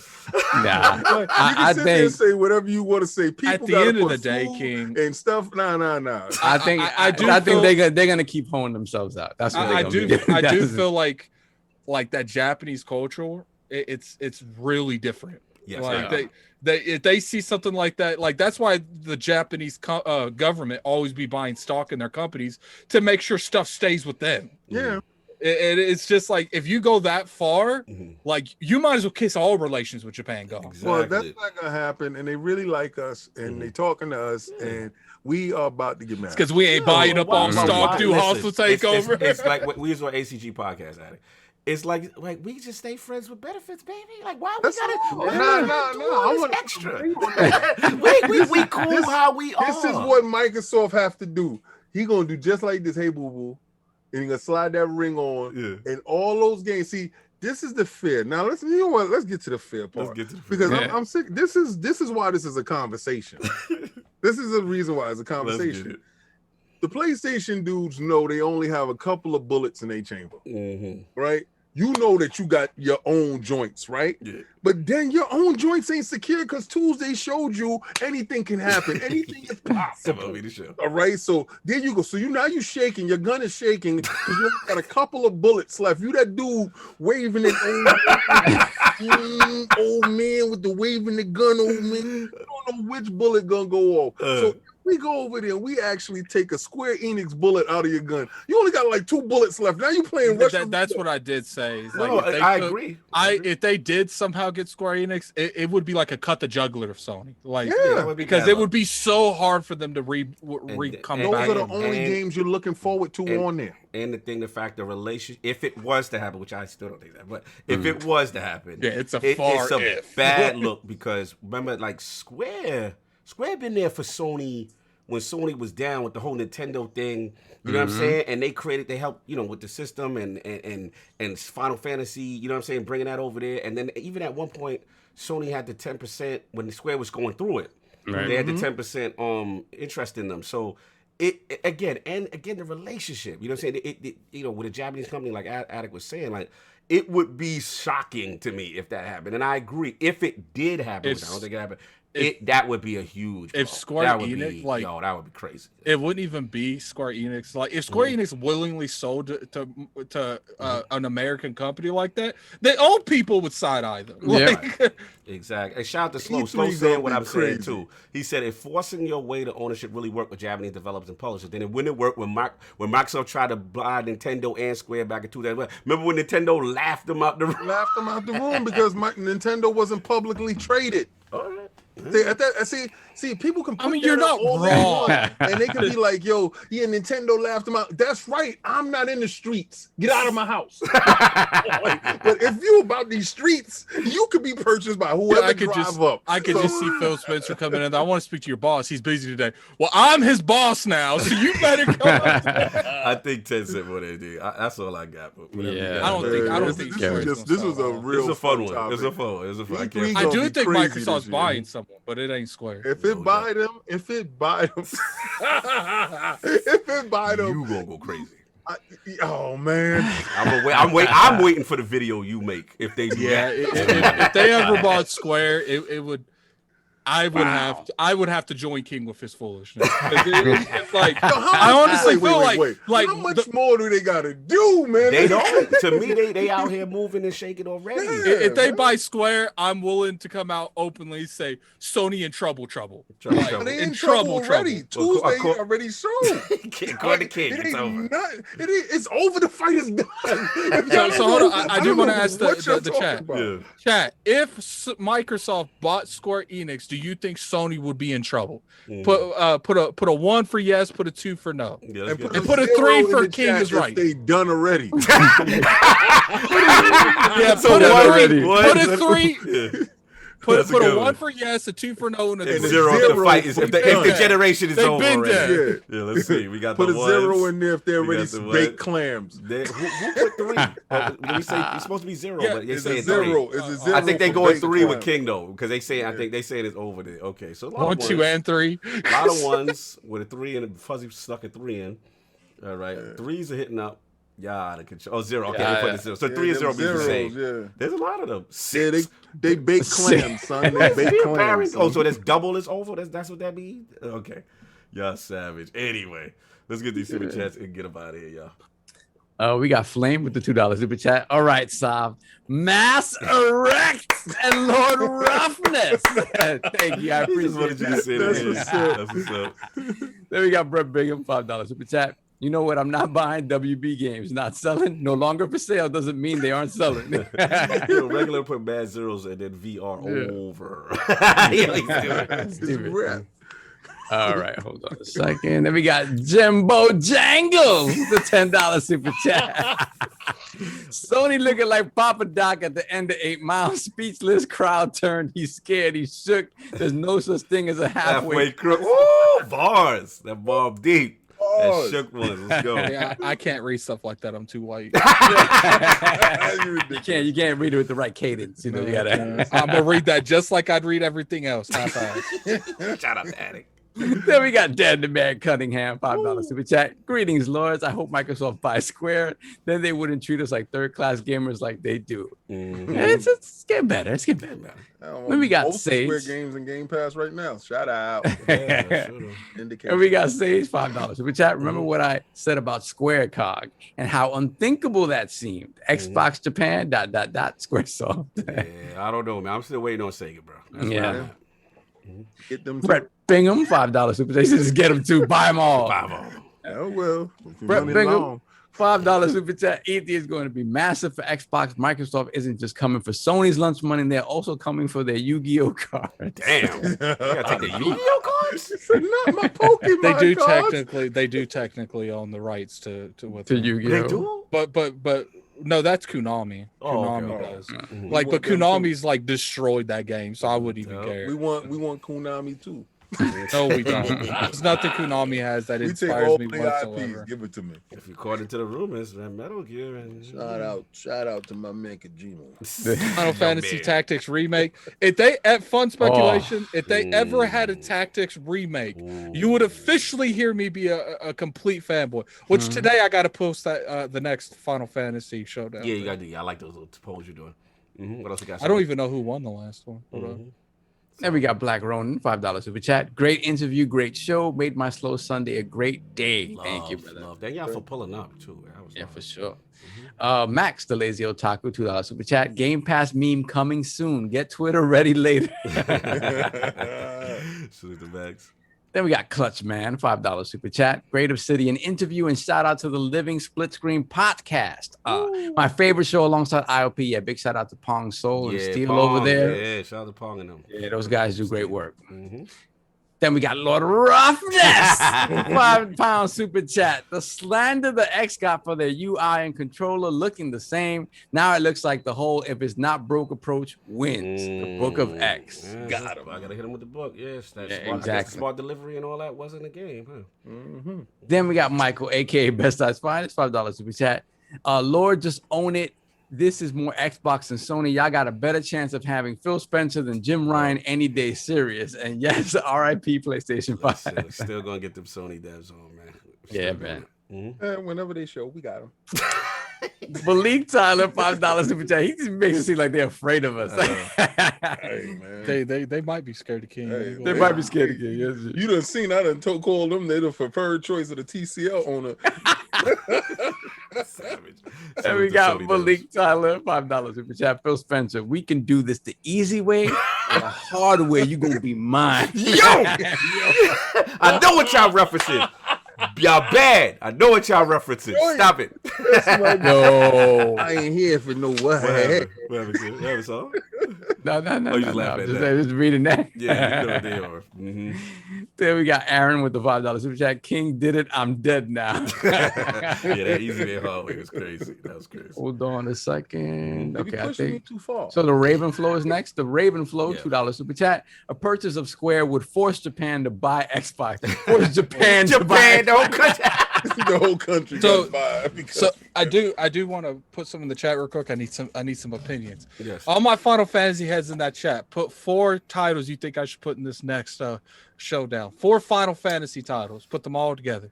No doubt. You got all super chat stuff? Vagabundo, $5 super chat. I like Ravenflow's thinking. That's the last word in the building. So we all caught up, sir? Yes, sir. All right, let's get this poll, get up out of here, man. I feel like we're prompt today. I like this. Yeah, I need this. I gotta get to my my Outriders. No doubt. Oh, how nice of you. I'm in my inventory glitch. New ILP poll, log that poll up Should be up now. With all the latest rumors regarding video game company acquisitions, which pairing do you think makes the most sense? Choices are A, Sony and Square Enix, B, Microsoft and Sega, C, Microsoft and Nintendo, or D, I don't care, Tencent still out here scaring everybody in these gaming streets. That is the choices. Please rock the vote. It's up on lordsofgaming.net. Yo, please go to lordsofgaming.net. Yo, hit those votes, man. It really helps us. Yeah, go to the site. We got some stuff happening. We got a lot of stuff happening with Lords of Gaming.net. So please hit the website. Let me plug a little bit. Hit the website, lordsofgaming.net.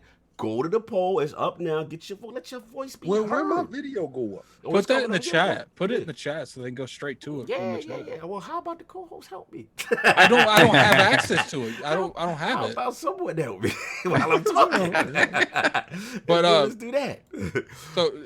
So people keep asking me, King, when we're gonna do our next It Takes Two. You guys, listen. A lot of things happen. We're not static individuals that don't work. You know, we actually have jobs and lives and stuff like that. So whenever we can convene. What time would you be available tomorrow?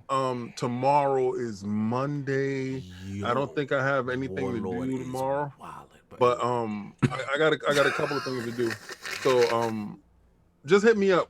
Afternoon, we'll figure it out. You know, day before type of stuff is kind of weird. So I'm super chat.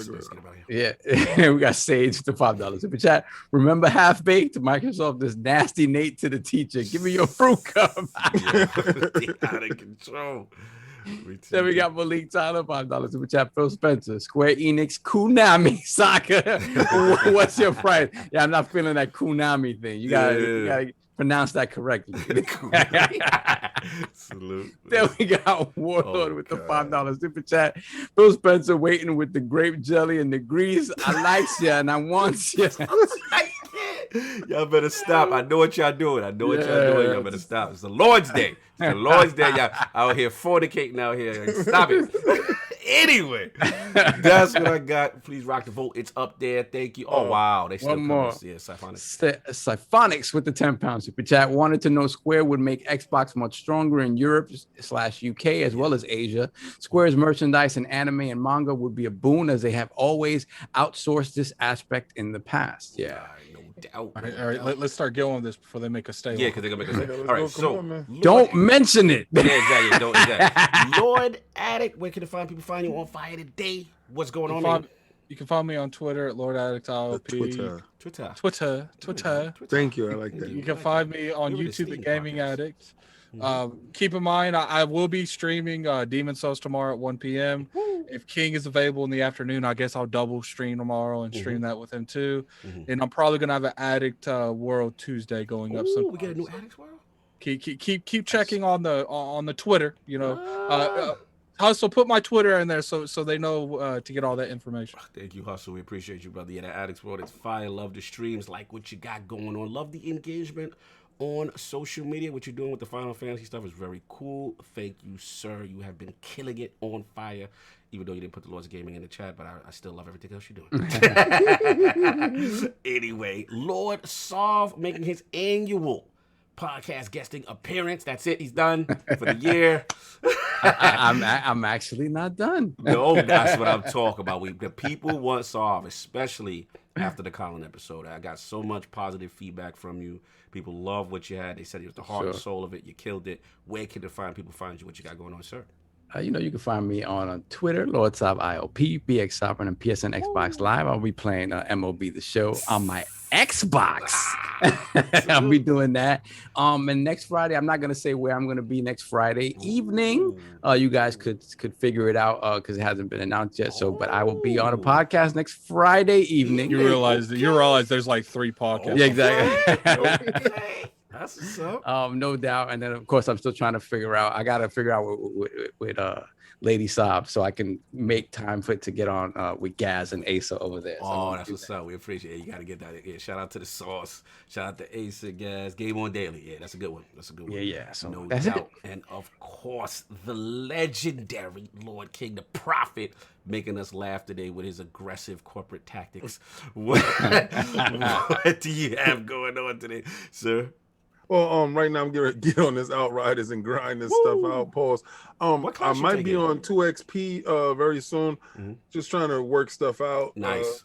Because they times is different, Yeah. and I work nights, so you are not getting me past 5 o'clock. So so stuff like that. May have to do a special session early in the daytime or something like that. But you can find me on Twitter, King David OTW out there. I'm not giving no smoke to nobody because dudes they're terrified of me.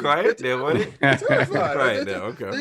They've been waving the white flag, but too bad the white flag got on that. You've been waving the wrong. King is like, screw your surrender. I don't want your surrender.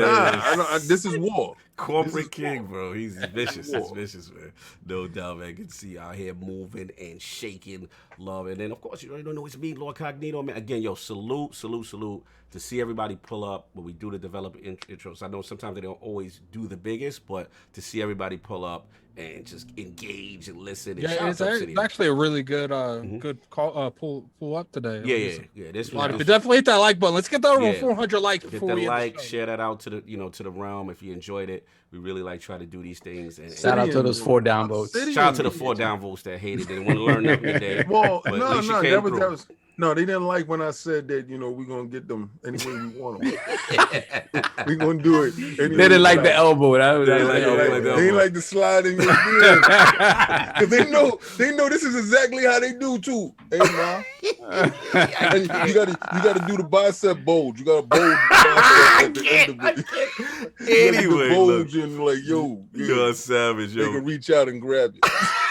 We got a ton of fun stuff planned, man. Stay tuned. More fun, more stuff. Addict knows, Soft knows, King knows. Again, this summer's all the way to the summer is gonna be lit. So please stay tuned. Thank you for rocking out. Get the super chats off. I think we missed a couple. Yes, sir. No, we just missed. We just got 108 Dragons TV, $5 super chat. Wow. Great interviews comes great responsibility, and you guys are awesome. Facts. Yo, salute 108, man. Support the Dragons Den podcast. I believe he does that on Saturday. Yes, King with the one elbow. The one elbow, no doubt. Look, we are out of here. We catch y'all later. Peace. Yeah.